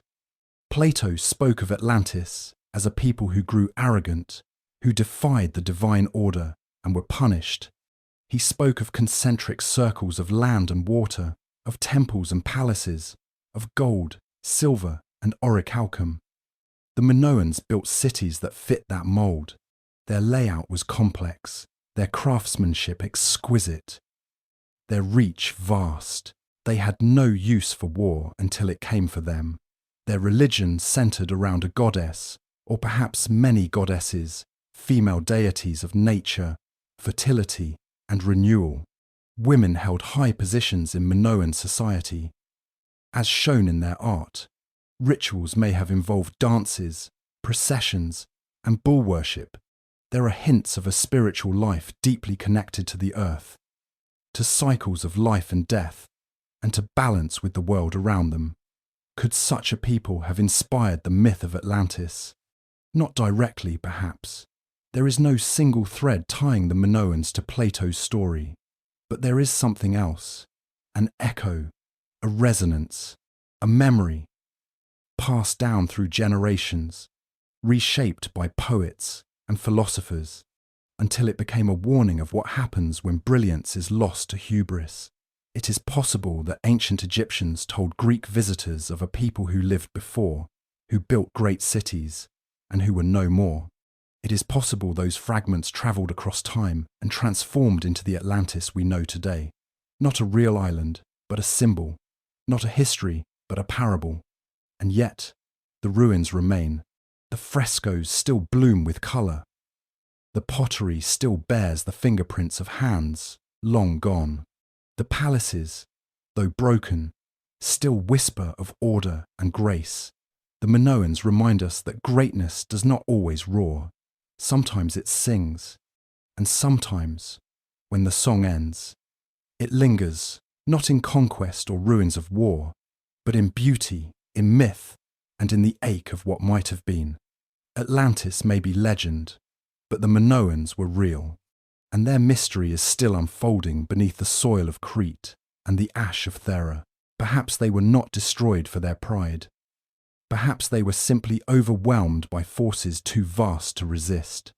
And perhaps that is the truest part of the tale, that even the most enlightened societies can vanish, leaving behind only questions and a longing to understand. The sea remembers, long after the stones have fallen and the walls have crumbled. The ocean cradles the memory of what once stood above it. Along the floor of the Aegean, buried beneath layers of silt and salt, lie fragments of a world that once pulsed with life, colour and culture. Sunken pillars, submerged courtyards, ancient roads that now lead nowhere but into darkness. This is not fantasy. This is archaeology drowned. In recent decades, the Mediterranean has yielded secrets long thought lost. Divers and marine archaeologists have uncovered the outlines of harbours, the bones of buildings, and the scattered remnants of ships that never returned. And around the Greek islands, Crete, Santorini, Delos, Naxos, and others, there is a growing sense that much more of the ancient world now rests beneath the waves than once believed. Crete, the heart of the Minoan civilization, offers the richest evidence. For generations, historians and explorers focused on what stood on the island's surface: the palace at Knossos, the frescoes of bull leaping, the storerooms filled with ancient amphorae. But as technology improved, attention turned to the coasts. Sonar scans and underwater excavations began to reveal that the sea had quietly swallowed entire parts of Minoan life. Near the ancient site of Komos, once a bustling Minoan port on Crete's southern coast, researchers have found the stone foundations of what appear to be massive storage buildings, partially submerged and heavily eroded by time and tide. Further offshore, hints of docks and loading areas suggest a complex maritime infrastructure, one built to handle not just small fishing boats, but fleets of trade vessels bound for Egypt, Cyprus, and the Levant. Along the northern shore, near Amnissos, close to where the river Karteros flows into the sea, lies another set of ruins, now partially claimed by the ocean. Amnissos was once the harbour town of Knossos, the inland palace capital. Today, parts of it lie underwater. Walls, streets, and stairways can be glimpsed through the shifting sands of the seabed, like echoes waiting to be heard. Then, there is the legendary city of Olos, near modern-day Elaunda. Ancient sources spoke of it, but for centuries it was believed to be a myth until divers found streets and walls beneath the shallow waters of the bay. Even now, on calm days, you can see some of the city's stones glinting beneath the surface, as if reaching back toward the sun. These discoveries are not isolated.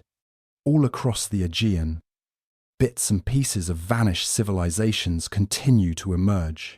Earthquakes, so common in this volatile region, have long caused portions of coastlines to drop into the sea. Tectonic shifts, erosion, and the relentless rise and fall of the tides have all played their part. What was once dry land is now seabed. What was once a city street may now be a coral reef. Was all of Atlantis swallowed in a single night?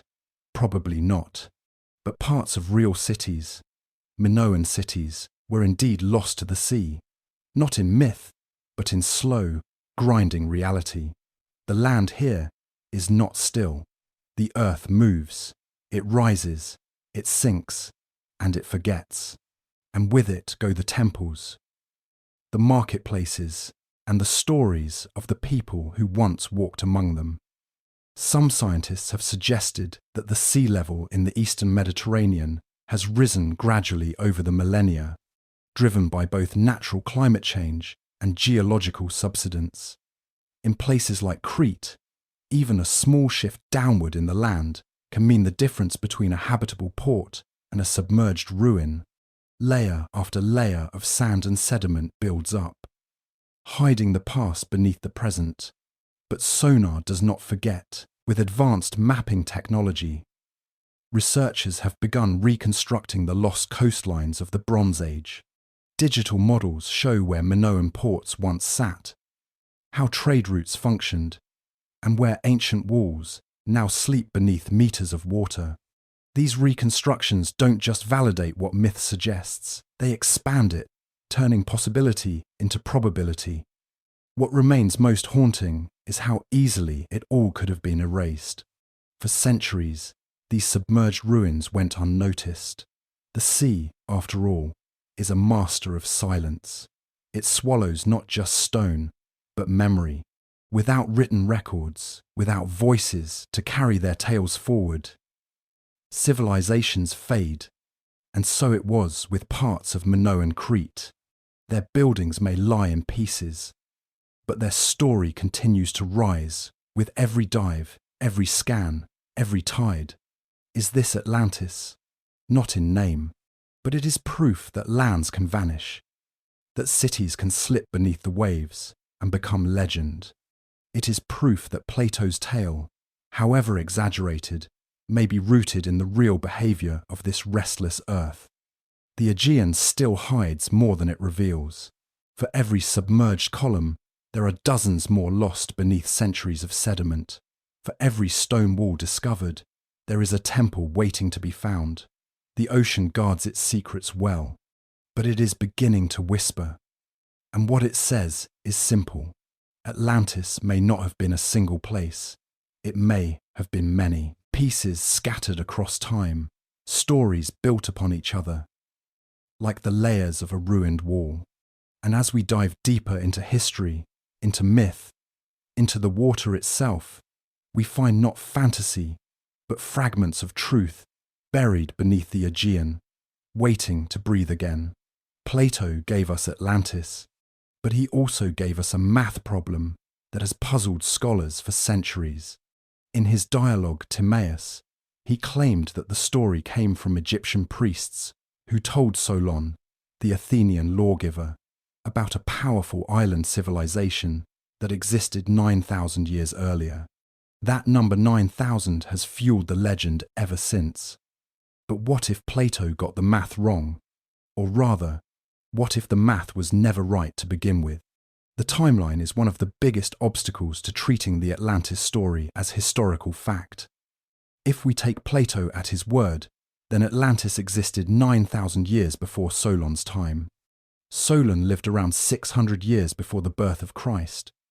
That would place the fall of Atlantis around 11,600 years ago, well before the rise of Egypt, Sumer, or any known civilization. At that time, most of humanity lived in scattered hunter-gatherer communities. Cities did not exist. Empires were not even dreams. So how could Atlantis have been a mighty naval power with temples, armies, and fleets? Some defenders of the Atlantis legend suggest that the official timeline of history must be wrong. That civilization is far older than mainstream archaeologists claim. They point to mysterious sites like Göbekli Tepe, a megalithic complex in modern-day Turkey that dates back to nearly 10,000 years before the birth of Christ. Could Atlantis have existed in such a deep past, only to vanish completely, leaving no trace but story? But most historians and classicists offer a different explanation, one rooted not in conspiracy, but in something far more mundane: translation error. The original source of Plato's Atlantis tale, according to Plato himself, was Egypt. Solon supposedly visited the Egyptian city of Sais, where priests told him stories preserved in hieroglyphs. These stories were then passed down through Solon's descendants and ultimately recorded by Plato. Egyptian numbers, however, are not the same as Greek numbers. In the Egyptian language, the word for 100 and the word for 1,000 can be easily confused, especially when transferred between scripts and over centuries of oral tradition. Some scholars believe that what the Egyptian priests originally said was not 9,000 years, but 900 years. 900 years before Solon would place Atlantis at around 1,500 years before Christ, exactly the period of the Minoan eruption on Thera. This simple adjustment changes everything. If the story is about a civilization that existed 900 years before Solon, rather than 9,000, then it no longer stretches the bounds of plausibility. The Minoans, with their complex cities, advanced plumbing, and naval dominance, could absolutely fit the description. The eruption of Thera, one of the most violent volcanic events in human history, could explain the sudden destruction. The pieces begin to align. Support for this theory goes beyond linguistic speculation. The Greeks themselves had a tendency to inflate numbers, especially in mythic tales. Herodotus, the so-called father of history, often exaggerated figures to a mythic scale. And Plato was not a historian. He was a philosopher. His dialogues were meant to teach moral lessons, not record precise dates. The number 9,000 may have served a symbolic function, suggesting a time so far in the past that it existed in the mists of prehistory, a golden age undone by its own hubris. But if the mistranslation theory is correct, it reveals something even more powerful, that Plato's story may have been rooted in real memory, distorted through time. The Egyptians were master record keepers. They chronicled floods, famines, dynasties, and disasters. It is possible, some would say likely, that the eruption of Thera was remembered not just by the Minoans, but by other Mediterranean cultures. Its effects were massive: tsunamis, ash clouds, climate disruption. These would have rippled across the ancient world. If Egyptian priests knew of such an event and recorded it, the tale could have endured for centuries before reaching Solon.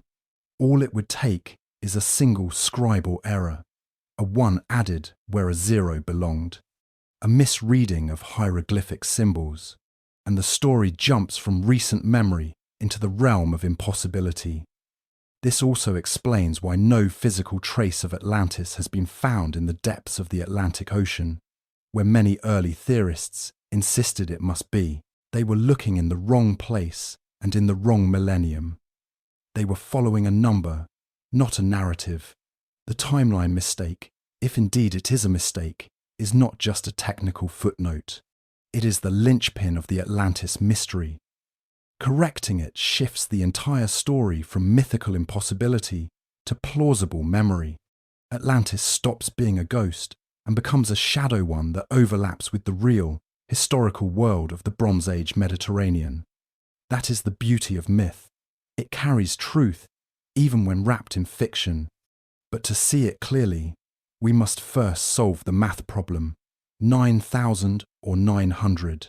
1 added 0. One giant leap from reality into legend. Plato's numbers may have been flawed, but his message was not. Beneath the exaggeration lies a warning, a remembrance, and perhaps, just perhaps, a glimmer of something real. Deep in the sands of time, older than Greece, older than Rome, stood a land that claimed to have remembered everything. Egypt, with its stone temples, its unblinking gods, and its river that never stopped flowing, was the keeper of memory. Plato himself said the story of Atlantis came not from his own imagination, but from a place that revered the past, like sacred scripture. It came from the priests of Egypt. According to Plato, the tale began when Solon, the famed Athenian lawgiver, travelled to the Egyptian city of Sais sometime in the 6th century before Christ. There, he was received by high priests of the temple of Neith, a goddess older even than Athena. The priests, looking at Solon with a mix of amusement and pity, told him a truth the Greeks had forgotten, that their civilization was but a flicker in a much older story. They spoke of floods and fires, of great nations rising and falling, and of one in particular, a mighty island beyond the pillars of Heracles that challenged the whole world and was swallowed in a single day and night. It was not just a story, they said, it was history. But if Egypt truly held this account, where is it?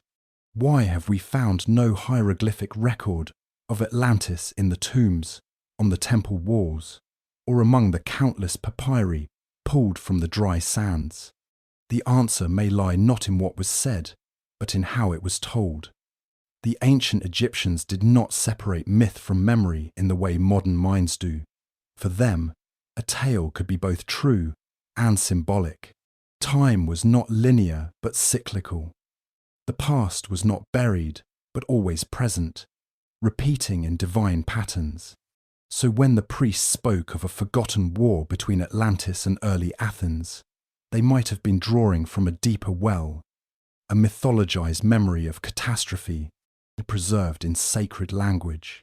Some scholars believe the Egyptians encoded their history in myth. They told of Zep Tepi, the first time, a golden age when gods ruled the earth and civilization flourished. This era ended in a great cataclysm, floods, darkness, chaos. Afterward, order had to be restored. Sound familiar? It mirrors the Atlantis tale, a grand civilization undone by its own pride, destroyed by divine judgment, and buried beneath the waves. Egyptian mythology is filled with tales of sunken lands, divine punishment, and the wrath of watery chaos. The god Nun represented the primordial waters from which all creation sprang and to which it could always return. In the myth of Osiris, the world is torn apart and restored through sacrifice, echoing the idea that from great destruction, something new is born. If Atlantis was remembered by Egypt, it may have been wrapped in metaphor, encoded within a larger mythic tradition. It might not have been called Atlantis. It might have had no name at all, just a warning, a caution carved into the rhythm of ritual and the repetition of sacred stories. And then there is the possibility that the records did exist, but were lost. Egypt suffered many invasions over the centuries. Assyrians, Persians, Greeks, Romans. Libraries burned, temples crumbled. Even the great library of Alexandria, which could have preserved untold volumes of history, was reduced to ash. If any papyrus scroll once told the story of the sea kingdom swallowed by the gods, it may now be dust, yet tantalizing traces remain. Some Egyptologists have pointed to texts like the Edfu building texts, inscriptions found in the Temple of Horus at Edfu, which speak of a sacred homeland destroyed in a great flood. This island of the egg was home to divine beings and advanced knowledge. It was obliterated by fire and water, and survivors brought their wisdom to Egypt. Though highly symbolic, it stirs echoes of Atlantis. There is also the tale of the shipwrecked sailor, one of the oldest known Egyptian stories. In it, a man washes up on a mysterious island ruled by a giant serpent. The island is lush, rich, and vanishes mysteriously after the sailor leaves. Again, myth, not history, but myth has a way of carrying fragments of truth. What Plato did was simple and radical. He took what may have been mythologized memory and placed it in a moral framework. Atlantis, as he told it, was not just a place, it was an example, a symbol of arrogance punished by the gods. But that symbol, he claimed, came from a real source, and that source was Egypt. So, what does Egyptian mythology say about Atlantis? Perhaps nothing directly, but it speaks volumes about lost knowledge, drowned lands, divine justice, and the fragility of order in a chaotic world. The fact that these themes align so closely with the Atlantis narrative is not proof, but it is powerful coincidence. And there remains the possibility, as some suggest, that the priests of Sais knew more than they told, that they preserved oral traditions far older than their own temple walls, that they whispered of real cities lost to time, carried by the Nile's current into legend. The Egypt Plato described was not the Egypt of tourists and textbooks. It was a living repository of cosmic cycles and forgotten ages. In its shadowed halls, myth and memory were one, and in that union, Atlantis may have survived not in stone, but in story. Whether it was history misunderstood or myth repurposed, Egypt gave Atlantis its breath, and from that breath came the most enduring mystery ever spoken by man. The earth does not always speak in whispers. Sometimes it screams. It tears itself open. It drowns entire coastlines. It shakes the very bones of mountains. And if you were living during the final centuries of the Bronze Age, you would have heard that scream. Roughly 32 centuries ago, something strange and terrible unfolded across the known world. Empires that had stood for hundreds of years crumbled almost at once. Trade routes vanished. Cities burned. Writing systems disappeared. Scholars call it the Bronze Age collapse, but that word collapse feels too gentle.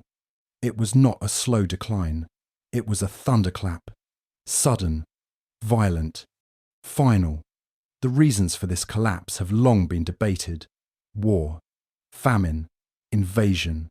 But one cause, often overlooked, is now rising from the sediment and stone, the earth itself. Because during this period of great unravelling, nature did not merely observe, it participated. Modern geology reveals that the Late Bronze Age was a time of extraordinary cataclysm. Along tectonic fault lines, earthquakes struck with terrifying frequency. In Greece, in Anatolia, across the Levant and the Aegean, ancient settlements bear the scars. Buildings snapped at their foundations, roads shifted by invisible hands, entire cities laid low not by siege, but by the earth beneath them, turning against them. Take the city of Troy. Excavations there reveal multiple layers of destruction, some caused by war, others by something far more primal. Evidence suggests that a powerful earthquake may have contributed to the downfall of what we now call Troy 6, the layer some associate with the Trojan War. The stones do not lie. They tell of walls that cracked and towers that fell in moments. Further south, in the ancient city of Ugarit on the coast of modern Syria, clay tablets were found still in their kilns, their messages frozen in time. They speak of panic, of enemies at the gates. But some of the city's destruction aligns with geological activity, earthquakes, and possible tsunamis. The sea, it seems, did not stay where it belonged. And that brings us to the water. There is mounting evidence that the Mediterranean region was rocked by massive tsunami events during the end of the Bronze Age. Not the kind that wash over beaches and recede, the kind that erase coastlines, the kind that would have made a person standing at the shore feel as if the sky itself had fallen into the ocean. In western Turkey, at Miletus and other coastal sites, deep layers of sand-filled city streets. Marine deposits laid down not by gentle tides, but by violent surges of sea. Farther west, around the Greek islands, archaeologists have discovered layers of debris mixed with seashells and wreckage, buried beneath centuries of soil. These were not ordinary storms. These were oceanic avalanches. One possible trigger was seismic activity beneath the seabed. An undersea earthquake, especially along the Hellenic Arc, could have sent waves racing across the Aegean in all directions. Any island city, any harbour, any port would have been at its mercy. And then there is the sea itself. During this period, global sea levels rose, not dramatically in a single day, but steadily and at times, rapidly enough to swallow farmland, submerge deltas, and erase memories. In regions already struggling with environmental stress, even a minor sea incursion could prove fatal. Coastal salinization ruined crops. Ports became unusable. The delicate balance between land and water collapsed. In Egypt, long considered the bedrock of stability in the ancient world, records from the time speak of famine, social unrest, and the unsettling movements of people fleeing disaster. The Nile still flowed, but the world around it had changed. Refugees arrived from the north, survivors of lands now drowned or shattered. These migrations are not myths. They are etched into history as the arrival of the so-called Sea Peoples, a mysterious confederation of displaced cultures who struck Egypt, the Levant, and beyond. Others, simply survivors. Their homelands, perhaps islands or coasts ravaged by earth and sea, had been wiped from the map, and as the world burned and shook and flooded, the memory of it all began to change. Catastrophe became myth. Displacement became parable.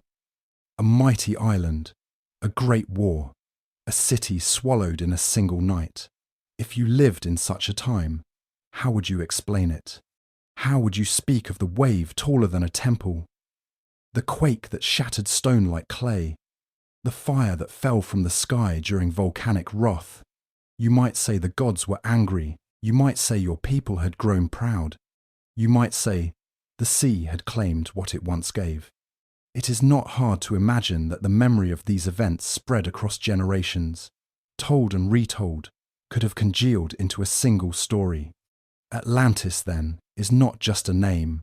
It is a grave marker, a whisper from a time when the earth roared. What science tells us today only strengthens the core of the myth. The Late Bronze Age was a time of immense geological upheaval.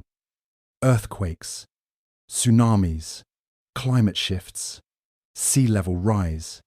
Entire civilizations were wiped out, not just by sword and famine, but by the planet itself moving under their feet.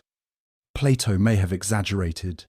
He may have folded time and legend into a parable, but the world he hinted at, the one undone not by men, but by nature, that world was real.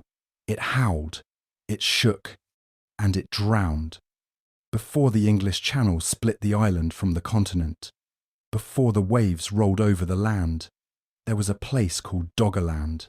It stretched between what is now the eastern coast of Britain and the western shores of Denmark and the Netherlands.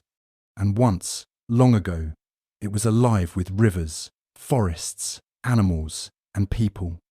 Doggerland was not a myth. It was not imagined by poets or philosophers. It was real.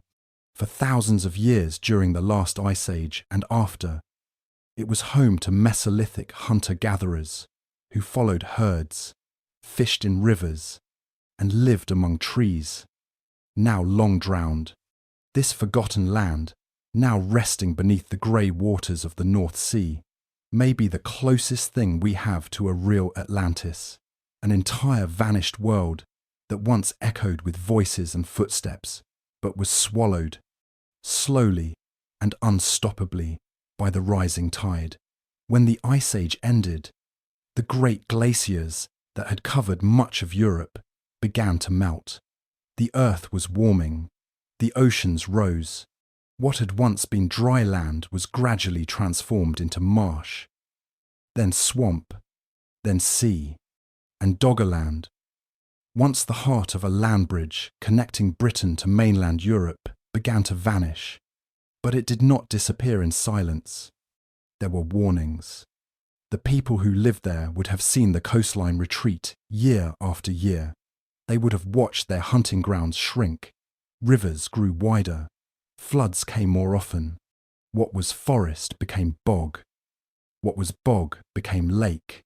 And slowly, year by year, generation by generation, their world slipped beneath the waves.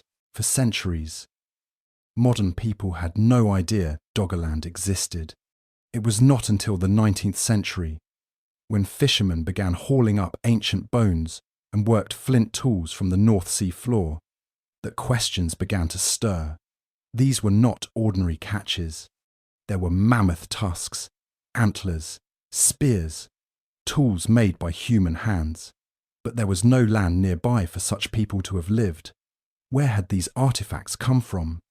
In the late 20th century, advances in sonar and seabed mapping finally allowed scientists to peer into the drowned world. What they saw was astonishing. Beneath the sediment lay the ghost of a landscape. Hills, valleys, riverbeds, and coastlines, entire geographic features preserved like fossils under the sea. Archaeologists believe that Doggerland once covered an area larger than the modern British Isles. It connected lands we now think of as separate. It was a living, breathing ecosystem where people hunted red deer, built temporary settlements, and followed the rhythms of nature. In a very real way, it was Europe's lost heartland, and it met its end not in myth, but in slow-motion tragedy. The final blow may have come suddenly, around 8,000 years before the birth of Christ.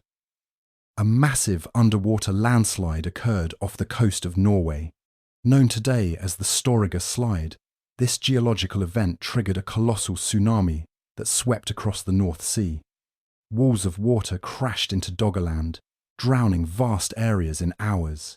For the people who survived the first waves, nothing would have looked the same again. Imagine standing in your home, watching the forest vanish into a growing lake. Imagine walking for miles to higher ground, only to find even that no longer safe. To those who lived through it, it must have felt like the end of the world, and in many ways it was. The survivors scattered. Some made it to higher lands, what we now call Britain, Denmark, the Netherlands. Others may have perished with their drowned homeland. What remains of Doggerland now lies beneath meters of sediment. It is invisible to the eye, but not to science. Seabed scans continue to reveal more about its terrain. Some researchers even believe they will one day find the submerged ruins of human dwellings, huts, hearths, and tools left behind by those who fled. But Doggerland is more than just a geological curiosity. It is a reminder, a testament to how fragile human settlement is when placed next to the unstoppable forces of nature. Atlantis may have been born in Plato's imagination, but Doggerland was real, and its story mirrors that of the myth, a once thriving world erased by water. This forgotten land changes how we understand ancient history. It challenges the idea that civilizations must always rise on visible ground. It forces us to look beneath the surface, literally for the stories of our past. And perhaps most importantly, it teaches us that what we assume is permanent may one day be claimed by the sea. The tale of Doggerland also whispers a warning to the present. As our planet warms once again and sea levels rise, coastlines shift, and people begin to flee low-lying lands, we are reminded that the story of the sea swallowing the earth is not ancient fiction. It is a cycle, one that has come before, and one that may come again. Doggerland has no temples, no grand myths carved into stone, but it has bones, it has tools, it has memory buried beneath the waves. It was a real Atlantis, a land not punished by gods, but by the earth's great breathing. Rising, falling rhythms. The people of Doggerland are long gone. Their names, their stories, their songs all lost. But the sea remembers, and now, so do we. In the western heart of the Sahara Desert, where the land breathes dust and silence, there lies something that has puzzled astronauts, archaeologists, and dreamers alike. A massive spiral of stone, 40 kilometers wide, carved not by human hands but by forces older than memory. It is called the Richat structure. Others call it the Eye of the Sahara. Seen from space, it looks like the iris of some ancient, watching god. Perfect concentric rings ripple outward from a central point, as if a great stone had been dropped into the land, sending geological echoes across the earth. But on the ground, it is something else entirely, a mystery baked in heat and time. And for some, it is more than just a marvel of nature. It is the forgotten face of Atlantis. The idea seems mad at first. Atlantis was an island, surrounded by sea, drowned in a single day and night. The Eye of the Sahara lies far from the ocean, buried in the world's most desolate desert. But what if the sea was once here? And what if drowning did not mean by water alone? According to Plato, Atlantis was made of concentric circles, alternating rings of land and water. It had a central plain, rich in minerals, guarded by mountains to the north, and open to the sea in the south. These details have led many to look toward the Mediterranean or the Atlantic coast. But some researchers have pointed out something striking. The Richat structure matches the layout Plato described. From its circular form to the surrounding geography, the eye fits. There are mountains to the north, a wide flat plain around the formation, and natural channels to the south that could have once opened to the sea. Even the size is eerily close. Plato's measurements, once dismissed as exaggeration, seem plausible when applied to this place. Could the philosopher have based his story on a distant echo of this land? The Sahara was not always sand. Thousands of years ago, during the African humid period, this region was alive. Green savannas stretched across what is now desert. Lakes shimmered beneath the Sunday. Animals roamed where now only wind drifts. The people of that time carved petroglyphs into stone images of giraffes, crocodiles, and hippos. Animals long vanished from this place. It was a living world, a fertile one, a place that could have supported a civilization. Then came the drying, whether through a shift in the Earth's orbit or the collapse of climatic patterns. The rains stopped, the green faded, rivers turned to dust, and over centuries the desert came to swallow everything. If there had been a city, if there had been a people, time would have buried them not beneath the waves, but beneath a sea of sand. Supporters of the Richat Atlantis theory argue that oral traditions from West Africa speak of lost cities. Some Berber myths recall a kingdom that disappeared under divine punishment, and Mauritania itself is a land full of hidden stories of ruins half buried in dunes, of ancient mines that predate any known empire. The sands here are not just dust, they are pages waiting to be read. Critics say the Richat structure is purely geological, a collapsed dome, a natural uplift eroded by wind and time.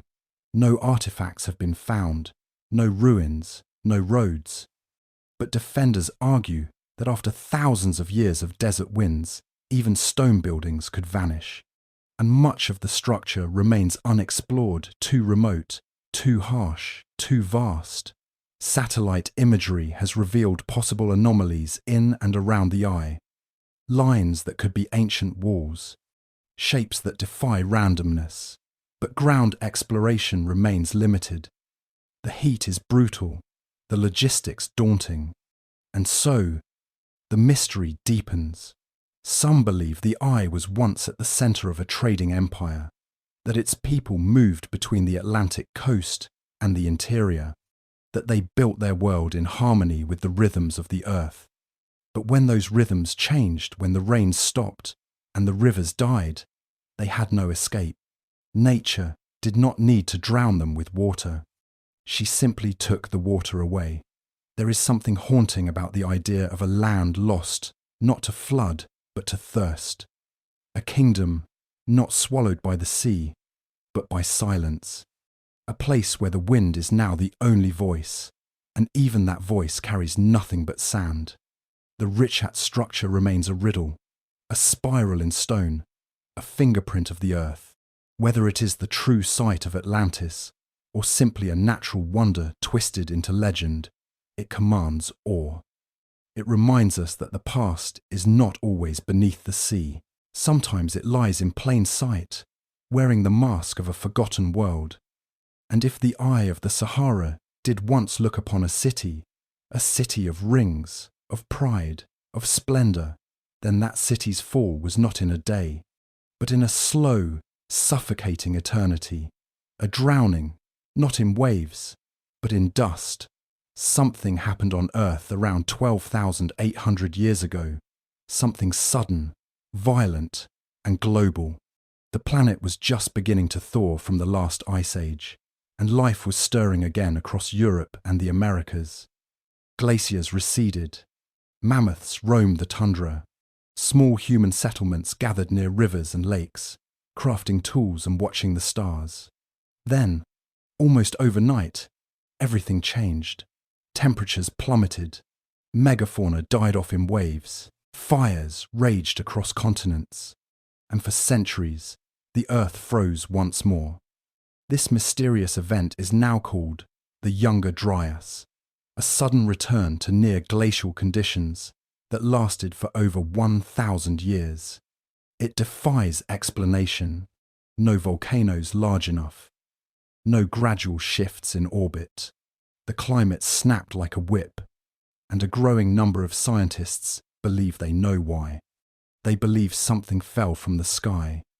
The Younger Dryas impact hypothesis proposes that a fragmented comet or asteroid slammed into Earth at the end of the Pleistocene epoch, triggering wildfires, an atmospheric upheaval, and a sharp cooling event. The theory is still debated, but the evidence is mounting, and it may hold clues not just to climate shifts, but to the disappearance of ancient cultures, and perhaps even the origin of the Atlantis legend itself. Supporters of the theory point to a strange layer in the geologic record, found at dozens of sites around the globe. This layer, dating to the exact moment the Younger Dryas began, is rich in microscopic spheres of glass, carbon deposits, and rare elements like iridium materials, usually formed by intense heat or cosmic impact. In North America, vast stretches of sediment contain traces of soot and melted rock, hinting at continent-wide fires that scorched forests and grasslands. It was as if the sky itself had rained down fire. At the same time, some of the world's great Ice Age beasts vanished. The mammoth, the mastodon, the giant ground sloth, the saber-toothed cat. Their extinction, once thought to be the result of overhunting, now appears suspiciously timed with this sudden climatic collapse. And humans, too, felt the shock. Cultures like the Clovis people in North America, once widespread, seemed to vanish almost overnight. It was not just a cold spell, it was a global trauma. So where did the impact strike? That remains uncertain. Some suspect it was a series of smaller strikes rather than one massive crater. Others point to evidence of a possible impact in the ice sheet itself, leaving no visible crater, but vaporizing ice and injecting moisture into the atmosphere, triggering cooling. One potential crater, buried beneath Greenland's Hiawatha Glacier, has recently drawn attention. Beneath kilometers of ice lies a formation with the size and shape of an impact basin. Could this have been ground zero? And if it was, what else might have been lost? Plato wrote that Atlantis vanished in a single day and night of misfortune. He described fire and earthquakes, followed by flooding, and then the sea swallowing a mighty empire. His story was likely allegorical, but it reflects something real, a memory, perhaps, of a disaster passed down through generations, distorted into myth. If the Younger Dryas impact truly occurred, it could have been the very event that birthed that memory. Consider this. If a large cosmic object shattered in the skies above Earth, and its fragments struck ice sheets, oceans, or land masses, the shock would have been devastating. Firestorms would race across forests. Tsunamis would crash against coastlines. The sun might vanish behind smoke for years. And for any civilization, fledgling or advanced, the consequences would be fatal. In North America, there are native oral traditions that speak of the sky falling, of a cold time, of fire that came before the snow. In Europe and the Middle East, ancient flood myths echo the same tone. Punishment, destruction, rebirth. These are not isolated stories. They share a shape, a pattern, as if drawn from a single source too ancient to name. Critics of the Younger Dryas impact hypothesis argue that the evidence is circumstantial, that soot and glass can come from wildfires alone, that climate systems are complex, and sudden changes do not need an asteroid to explain them. But even cautious scientists admit something extraordinary happened. The rapid temperature drop, the global disruptions, the mysterious extinctions. These puzzle pieces still demand an answer, and perhaps the most haunting question is this: what might have existed before the sky fell? The conventional view of human history places complex civilizations only a few thousand years ago, but sites like Göbekli Tepe in Turkey, dated to over 11,000 years ago, challenge that narrative. This massive stone temple complex, buried and forgotten until the late 20th century, proves that organized human societies existed earlier than anyone believed. And it was built not long after the Younger Dryas began, perhaps even during it. Could there have been more? Cities swallowed by ice or sea, cultures burned and buried by the fires from above. If so, their ruins may now lie beneath oceans, under deserts, or forgotten in stone. waiting. Atlantis may not have been a literal island. It may not have sunk beneath a single wave. But it could represent the memory of something real, a culture, a city, a people wiped out by a catastrophe, too massive to understand, too swift to survive. Fire, ice, flood, silence. The sky remembers, the earth remembers, and now we are beginning to listen. On a sun-blasted hilltop in southeastern Turkey, a circle of ancient stones stands in defiance of everything we thought we knew about human history. They are tall, T-shaped monoliths, each carved with images of animals, lions, vultures, snakes, wild boars. The stones are arranged in massive rings, some weighing as much as 10 tons. There are no signs of wheels, no written records, no pottery kilns or city walls nearby, just stone, silence, and a question that refuses to go away. The site is called Göbekli Tepe, and it is old, older than the pyramids, older than Stonehenge, older even than the first known examples of writing or agriculture. Radiocarbon dating places its construction around 9,500 years before the birth of Christ. That means humans were building this place more than 11,000 years ago, at the very end of the last ice age. And that changes everything.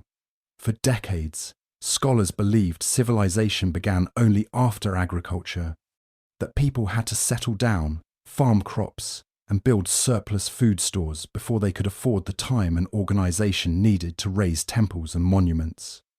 But Göbekli Tepe flips that idea on its head. Here is a complex ritual site, clearly the work of a coordinated and symbolic culture, and it was built by hunter-gatherers, not after farming, but before it, not because of cities, but perhaps as the reason for them. Who were the people who raised these stones? What drove them to carve fierce animals into rock? Why did they choose this spot, this hill, to build what appears to be the world's first temple? No one knows for sure. There are no burials, no homes, no tools of everyday life at the site itself. It seems to have been a place of gathering, of ceremony.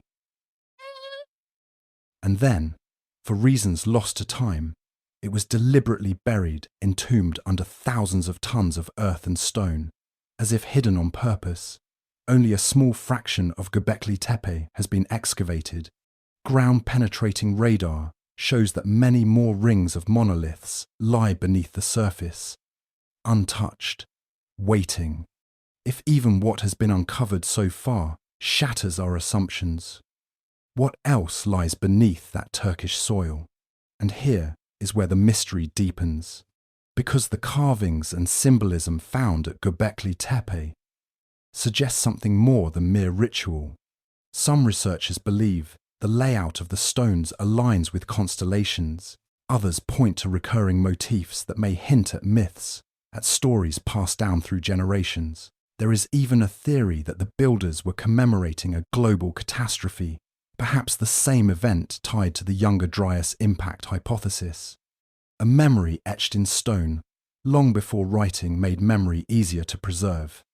If Göbekli Tepe truly predates every known civilization, then perhaps it is not the beginning of the story, it is the middle. Perhaps what we are looking at is not the first civilization ever, but the remnants of one that had already lost something greater, a people remembering, a culture rebuilding, a monument to what came before and what was taken away. That idea opens the door to a staggering possibility, that history as we know it is incomplete, that something was forgotten, that Atlantis, or something like it, might not have been myth after all, but memory, a memory buried in the bones of the earth, whispered through stone, waiting to be heard again. The builders of Göbekli Tepe left no names behind, no tablets, no books. And yet the stones speak. They speak of a world older than we imagined, of humans capable of extraordinary organization long before cities rose, of minds that sought to reach beyond the present into something eternal. It is humbling to think that these stones stood while the glaciers were still melting, that they were ancient when the first Egyptian pharaohs took the throne, that they remained hidden through all of recorded history, only to be discovered by chance in the late 20th century. They waited, as if the earth itself had placed them in a vault, knowing we would one day need to remember. What else lies beneath our feet? What other stories have we lost to sand, sea, and time? Göbekli Tepe does not give us answers. It gives us better questions. And it reminds us that history is not a straight line, it is a spiral, like the patterns carved into those ancient stones. What was forgotten can be remembered. What was buried can rise again. And perhaps, in the heart of Turkey's oldest temple, in those solemn circles of carved limestone, we are hearing the first echoes of a forgotten world. A world that rose before the flood, a world that fell and left behind a whisper carved in stone. In the quiet chambers of ancient bones, something unexpected began to whisper. Not words, not stories carved in stone, but data microscopic strands of DNA, hidden for thousands of years inside the teeth and marrow of the dead. And as scientists unlocked this genetic language, a strange truth began to emerge. The world we thought we knew, the history we had written in books and classrooms, was not the full story. Entire peoples had vanished, entire migrations had gone unrecorded, and in the space left behind, legends had grown legends like Atlantis. Human DNA is a map, not just of inheritance, but of movement. It tells us where our ancestors walked, whom they met, and how their children carried pieces of them across continents. With the rise of ancient genomics, researchers began to test the remains of long-dead individuals from Europe, the Near East, Siberia, the Americas, and the results were not neat, linear, or simple. They were messy, layered, filled with ghost populations, people who once lived, moved, and mixed, but left no cultural footprint, only genetic echoes. One of these ghost groups was given a name, the ancient North Eurasians. They lived in Siberia, near Lake Baikal, over 15,000 years ago. Their DNA was found not just in Russia, but surprisingly, in Native American populations, suggesting that they were part of the Great Migration into the New World. But here's where it gets even stranger. Traces of this same population were found in Europe as well, woven into the bloodlines of people who lived thousands of kilometers away. It was as if they had scattered like seeds in the wind. But who were they? What did they build? What did they believe? No one knows. No settlements have been found. No temples. No cities. Just genes, lingering like shadows behind the known civilizations that came after them. And perhaps, in that mystery, lies the root of a forgotten myth. The idea of a once great people disappearing without a trace is not just a trope in stories, it is a reality in human history. Time does not remember everyone equally. Floods wash away records, fires consume libraries, languages die, and sometimes the only thing that remains is legend. The Basques of northern Spain and southern France, for example, speak a language unlike any other in Europe. Their genetic profile is equally unusual, closer to early Neolithic farmers than to their modern neighbours. Could they be a surviving echo of an older culture? One that existed long before Indo-European tongues swept across the continent. In North Africa, the DNA of ancient Moroccan skeletons reveals ties to both sub-Saharan Africa and the Levant, blending genetic histories once thought distinct. In the Altai Mountains of Asia, the Denisovans, a long-lost cousin of Homo sapiens, left traces in the DNA of modern Melanesians and Tibetans, though they vanished tens of thousands of years ago. Everywhere we look, the past is more entangled than we ever imagined. So what does this have to do with Atlantis? Perhaps everything. If there was once a people with extraordinary knowledge of engineering, navigation, or astronomy, and they vanished in a cataclysm, would we remember them by name, or would they become myth? If their cities were swallowed by water or sand, and their culture fragmented into smaller tribes, would we find them in ruins, or only in genes and stories? The people of Atlantis, as described by Plato, were powerful, proud, and technologically advanced. They fell because of hubris. He said because they forgot the divine balance and chased domination. That sounds like a parable, yes. But it also sounds like what happens when civilizations rise too quickly, then fall before they can teach others how they rose. Modern DNA studies are beginning to hint that something very complex happened at the end of the last ice age. Populations shifted rapidly, new mixtures formed, old lineages disappeared. Some groups that once roamed across Eurasia or North Africa are no longer represented in modern cultures.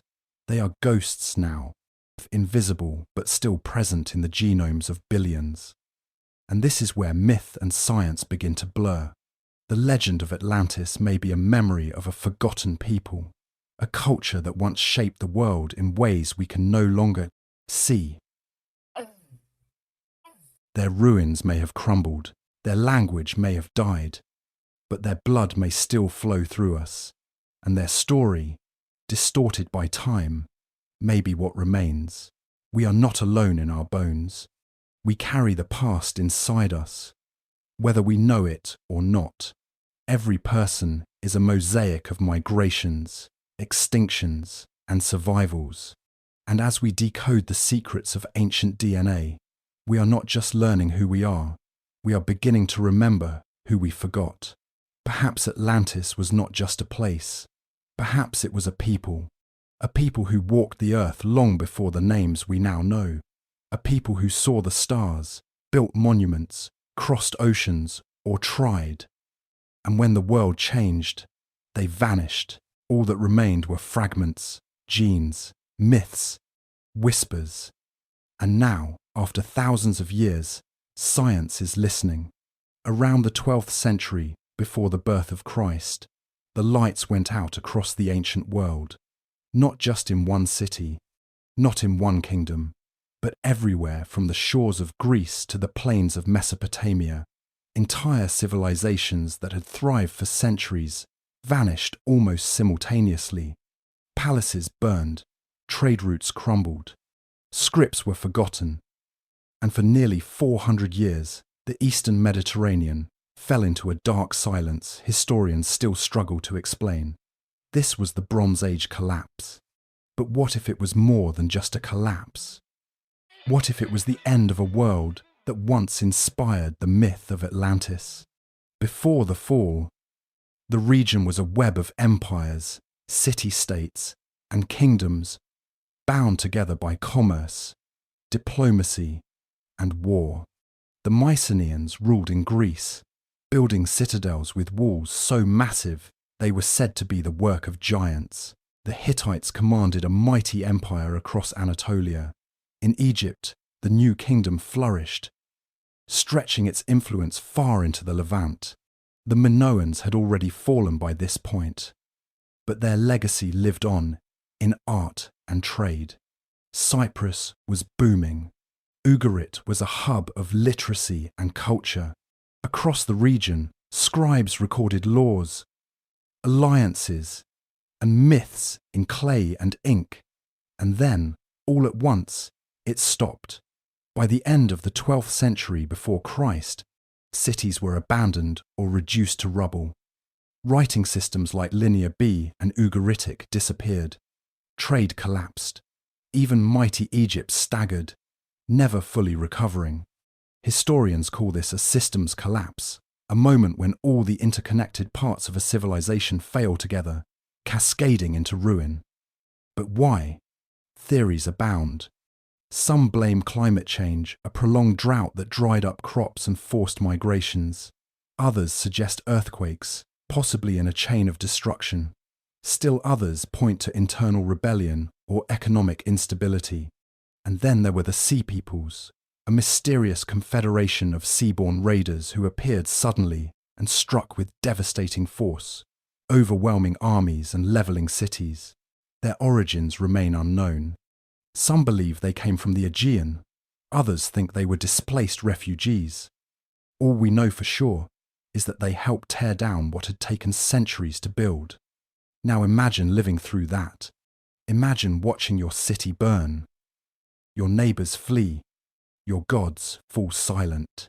Imagine a child, years later, hearing whispers from survivors, tales of great cities lost beneath waves, of thunder from the sky, of civilizations that had grown too proud, too powerful, and were punished by the gods. It begins to sound familiar. Plato wrote that Atlantis was a powerful civilization, wealthy and advanced, that ruled beyond the pillars of Hercules. It grew arrogant, and the gods struck it down in a single day and night of disaster. For generations, scholars debated whether this was fiction, allegory, or memory. But what if it was all three? What if Plato's Atlantis was a composite memory, a mythologized echo of a real catastrophe that had wiped out not one city, but many? What if the sudden end of the Bronze Age, with its mysterious sea peoples, its vanishing scripts, and its shattering of order, was the historical event buried in the myth? The timing is not perfect. Plato spoke of events happening 9,000 years before his time. But as we have seen, that number may have been a mistranslation or an allegorical exaggeration. And while Atlantis was said to be beyond the known world, memories often grow in scale and distance as they pass through generations. What matters is the pattern: a high civilization, a network of cities and powers, sudden destruction, loss of knowledge, a long silence, followed by myths. We find traces of this pattern not just in the Mediterranean, but across cultures. The biblical flood, the Epic of Gilgamesh, tales of fire, water, and judgment, myths of golden ages undone. These are not proof, but they are breadcrumbs. And here's the twist: the collapse did not just destroy, it reset. From the ashes of the Bronze Age came new cultures, new languages, new gods. The Greeks rose in the wake of the Mycenaeans. The Israelites emerged in the ruins of Canaanite cities. The Phoenicians carried memory through trade, and over time, those memories hardened into myth. Perhaps the story of Atlantis is not about one city swallowed by the sea, but about an entire era wiped from memory by catastrophe, an age of trade, diplomacy, an ambition that fell under the weight of its own complexity and left behind only questions. So when we ask, was this Atlantis's world? The answer may not lie in the ruins of one island, but in the collective silence that followed the Bronze Age's end, a silence filled by stories, by warnings, and by the stubborn suspicion that something great was lost and that we have only just begun to remember. In the oral traditions of the Americas, far from the marble columns of Greece and the philosophical pens of Plato, stories have long passed from elder to child, from firelight to starlight, whispering of worlds that once were and then vanished. These are not tales copied from ancient scrolls or translated from lost languages. They live in memory, in rhythm, in ceremony, and many of them speak of something hauntingly familiar, of lands that drowned, of cities swallowed by water, of fire from the sky, and the earth trembling beneath bare feet. Atlantis may have been a Greek word, but the idea it carried, the sudden loss of a world, is far older and far wider. The Hopi people of the American Southwest tell of the previous worlds, or cycles of creation. According to their teachings, we are living in the fourth world.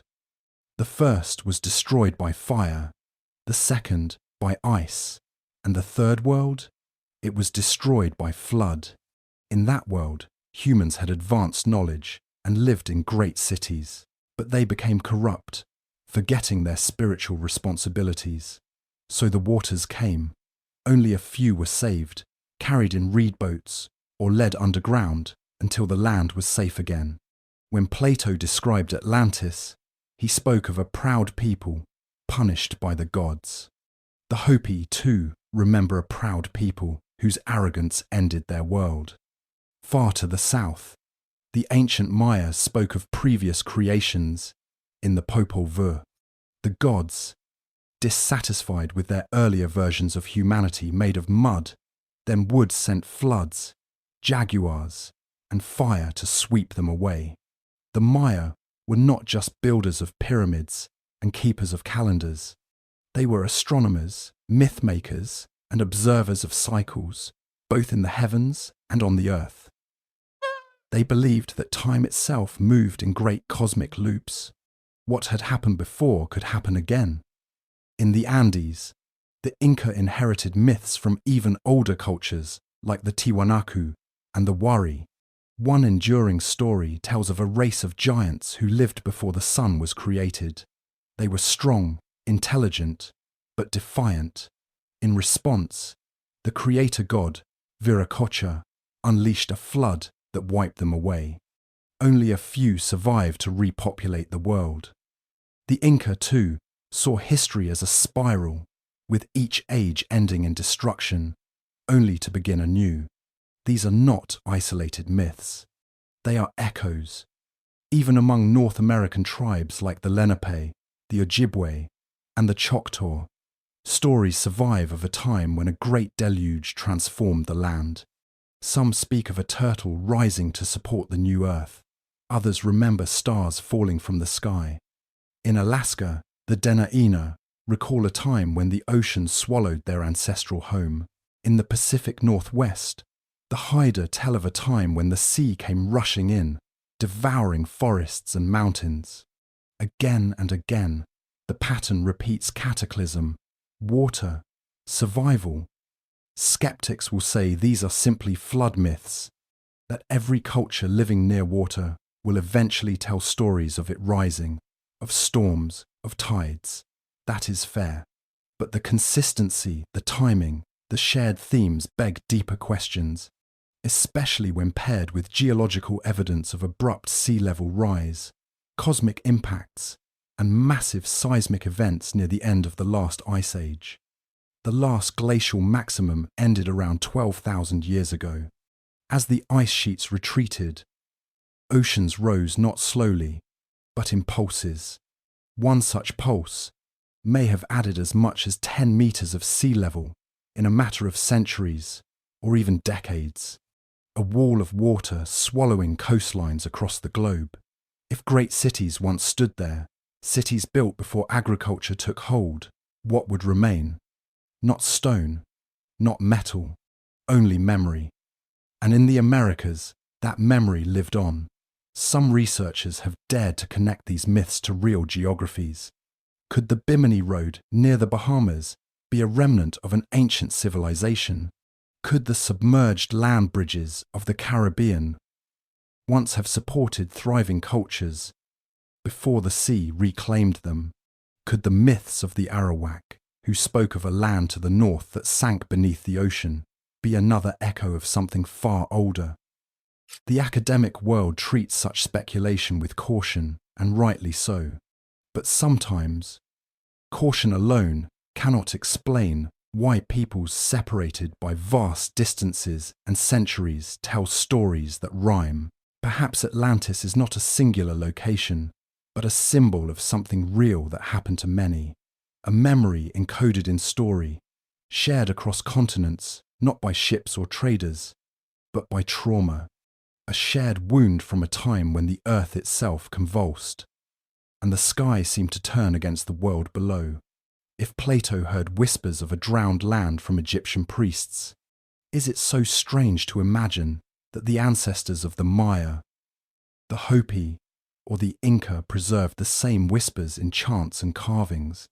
If their myths speak of fire, flood, and loss, Should we listen with the same seriousness we grant to marble statues and golden scrolls? The drowned world haunts all of us. It is in every culture, in every myth. And maybe, just maybe, it is not only myth at all. Maybe it is history, seen through the mist of time, spoken in 100 languages, and finally remembered in the name Atlantis. It's easy to get lost in the glitter. Atlantis has, for centuries, been a blank canvas, onto which imagination has painted everything from ancient astronauts to underwater power grids. In modern retellings, it is not just a lost city, it is a futuristic super-civilization that rivals science fiction. We are told of crystal pyramids humming with energy beneath the ocean, of laser weapons, of flying machines fueled by spiritual vibrations. But if we want to understand what Atlantis truly might have been if it existed at all, we must begin by stripping away what it certainly was not. Atlantis was not a city powered by alien technology. There are no credible archaeological discoveries that suggest anything remotely resembling lasers, anti-gravity craft, or force fields in any ancient culture. The pyramids of Egypt, the temples of Mesoamerica, and the stone monuments of Europe were feats of engineering and labour, not extraterrestrial gifts. The people who built them did so with sweat, ingenuity, and time. To claim otherwise is to rob them of their legacy.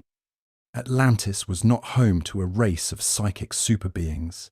Modern New Age movements have infused the myth with ideas borrowed from spiritualism, theosophy, and science fiction. These ideas often appear in books that claim to channel messages from lost Atlanteans or ancient masters. But none of these claims stand up to scrutiny. They offer no physical evidence, no corroborating historical texts, and often rely on vague visions or unverifiable intuition. Atlantis was not a place of magic crystals or vibrational healing chambers. The popular image of glowing stones that store limitless energy comes from modern fantasy, not ancient history. Plato never mentioned such devices. His description was rich in cultural and political detail. He spoke of harbours, temples, and vast armies, not of interdimensional portals. The leap from Plato's prose to laser-shooting pyramids happened not in Athens, but in the minds of 20th century mystics and television producers. And no, Atlantis was not a secret Nazi base, nor was it the source of all ancient wisdom, nor the cradle of every civilization from Egypt to the Maya. These sweeping claims collapse under the weight of evidence, or more accurately, the lack of it. So why do these fantasies persist? Because Atlantis is seductive. It is the ultimate what if. What if a civilization more advanced than ours once existed, only to fall in a single, tragic night? What if knowledge far beyond our own lies buried beneath the sea, waiting to be uncovered? These are thrilling questions, but they are not answers. Part of the blame lies with the strange cocktail of entertainment and pseudo-archaeology that has grown around Atlantis. Since the 19th century, writers and mystics like Ignatius Donnelly and Helena Blavatsky helped reshape Plato's tale into something closer to legend than philosophy. Donnelly, in particular, popularized the idea that Atlantis was the mother of all civilizations. His theories were wildly speculative, but deeply influential. They became the foundation for a cascade of even more fantastical ideas. In the 20th century, as science fiction boomed and television entered every home, Atlantis took on new forms. Comic books, cartoons, and documentaries blurred the line between imagination and inquiry. And the internet, full of echo chambers and slickly produced videos, amplified the noise. In this environment, fact and fiction became difficult to separate. But separating them is essential, because the real mystery of Atlantis, the one grounded in history and geology, is far more powerful than fantasy. A real city swallowed by sea, a real culture erased by catastrophe, a real warning carved into myth that is a story worth telling. It's a story we see mirrored in the ruins of Santorini, in the mud layers of Doggerland, in the shattered palaces of Minoan Crete. It is echoed in the oral traditions of cultures across the world, and it carries a message that matters. Atlantis was never about crystals or UFOs. It was a parable, a story of hubris, of rise and fall. Plato did not write about Atlantis because he believed it was a utopia. He wrote about it because he saw in it a warning that even the mightiest of civilizations, no matter how wealthy, no matter how powerful, could vanish if it lost its balance with the natural world, with justice, and with humility. To chase the fantasy is to miss the point. To search for truth within myth requires discipline, skepticism, and imagination held in check by evidence. It is not as flashy as glowing pyramids beneath the sea, but it is honest, and in that honesty, something deeper stirs. A human story, a shared story. So, let us put aside the myths of Atlantis the magical. Let us discard the tales of laser beams and ancient supercomputers. What remains is still astonishing, a world lost to time, remembered through story, and rediscovered, not with wishful thinking, but with open eyes and careful hands. And that is more than enough. It was never one city. That is the truth that took centuries to see hidden beneath waves, buried under ash, scattered across continents, and carved into stories. The real Atlantis was not a single gleaming island ringed by concentric walls and temples of silver and gold. It was a memory, a mosaic of ancient traumas stitched together by time, myth, and imagination. And now, for the first time, we can begin to glimpse what actually lay beneath the legend. When Plato wrote of Atlantis, he said it was destroyed in a single day and night of misfortune. He spoke of earthquakes, floods, fire, and for the longest time, people searched for that event as if it had happened in one place, at one moment. But real history does not bend so neatly. Real cataclysm comes in waves, sometimes literal ones across decades, even centuries, and science has finally caught up with the myth. Start with Thera, modern-day Santorini. Around the middle of the second millennium, before the Common Era, a volcanic eruption shattered the island. The explosion was so massive it tore the heart out of a thriving civilization and sent shockwaves across the Aegean. Tsunamis slammed into the coasts of Crete, drowning harbours, smashing ships, and bringing the Minoan maritime empire to its knees. Ash blotted out the Sunday crops failed, and a once great people began to vanish from history. The Minoans were not called Atlanteans, but they lived in palaces, built advanced plumbing, practiced complex religion, and traded across the known world. Their fall could easily have birthed legends. Move further north to the North Sea, where Doggerland once stretched between Britain and Europe, a rich land of rivers, forests, and hunter-gatherer tribes. When the last ice age ended, the seas rose, not slowly, not gently, but in sudden pulses.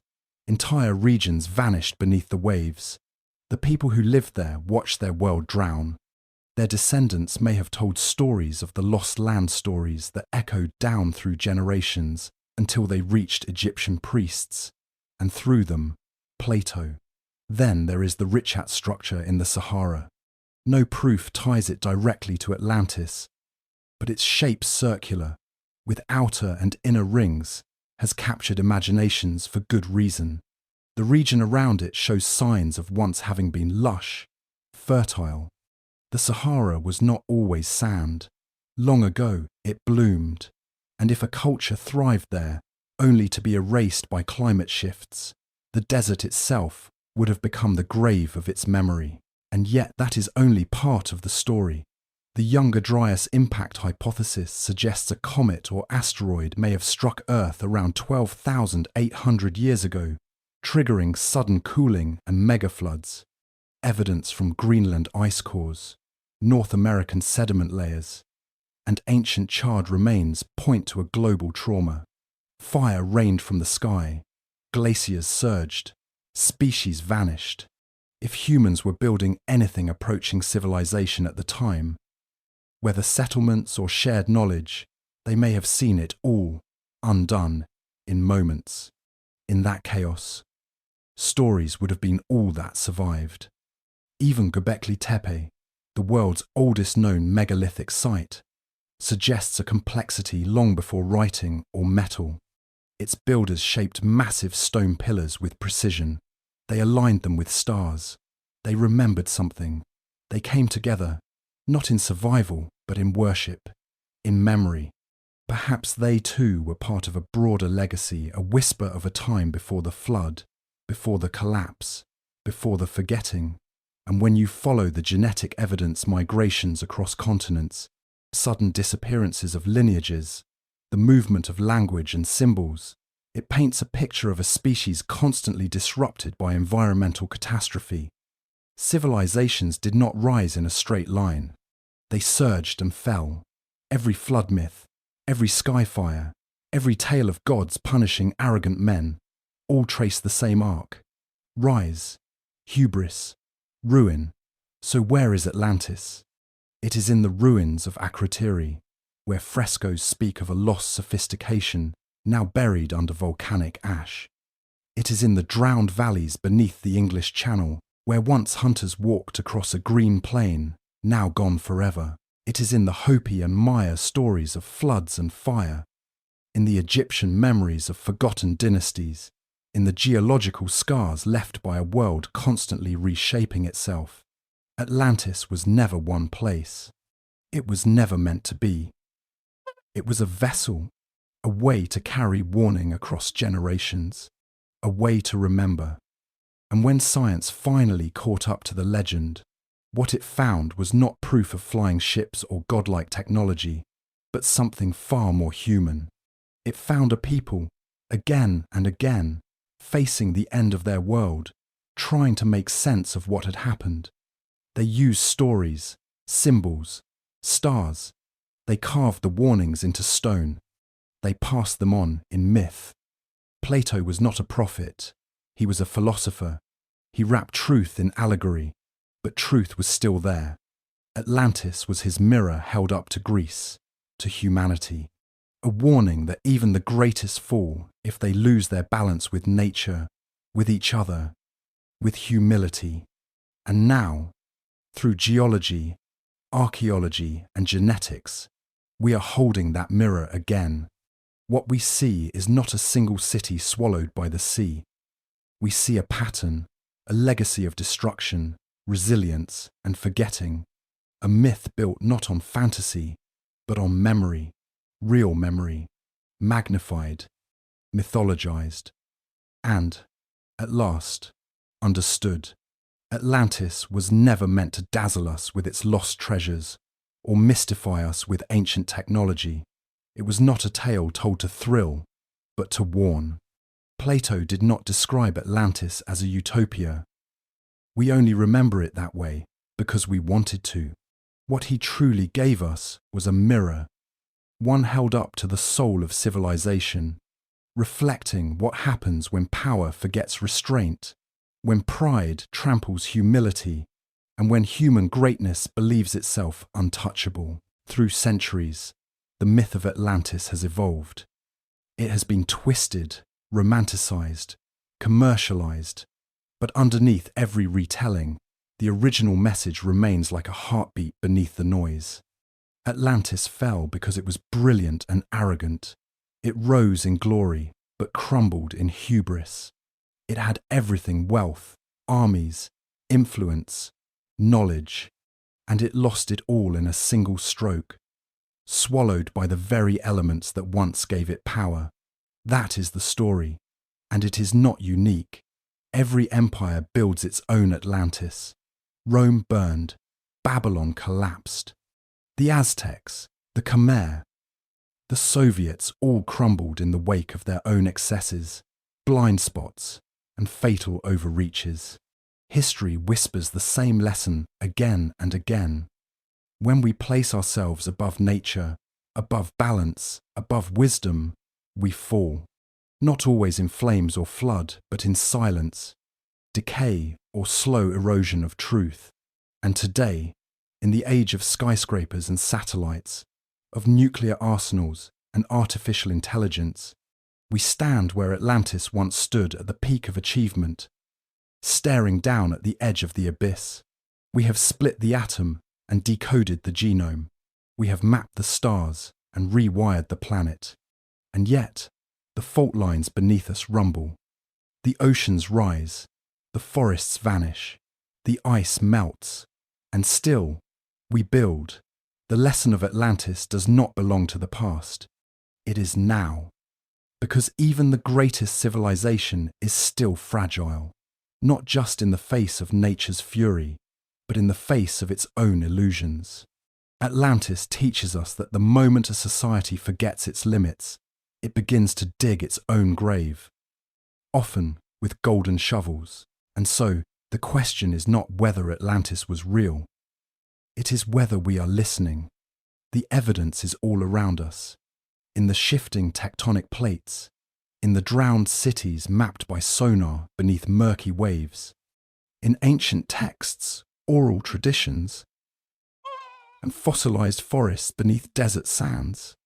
Atlantis lives not as a place, but as a parable, a ghost of what was and a warning of what could be.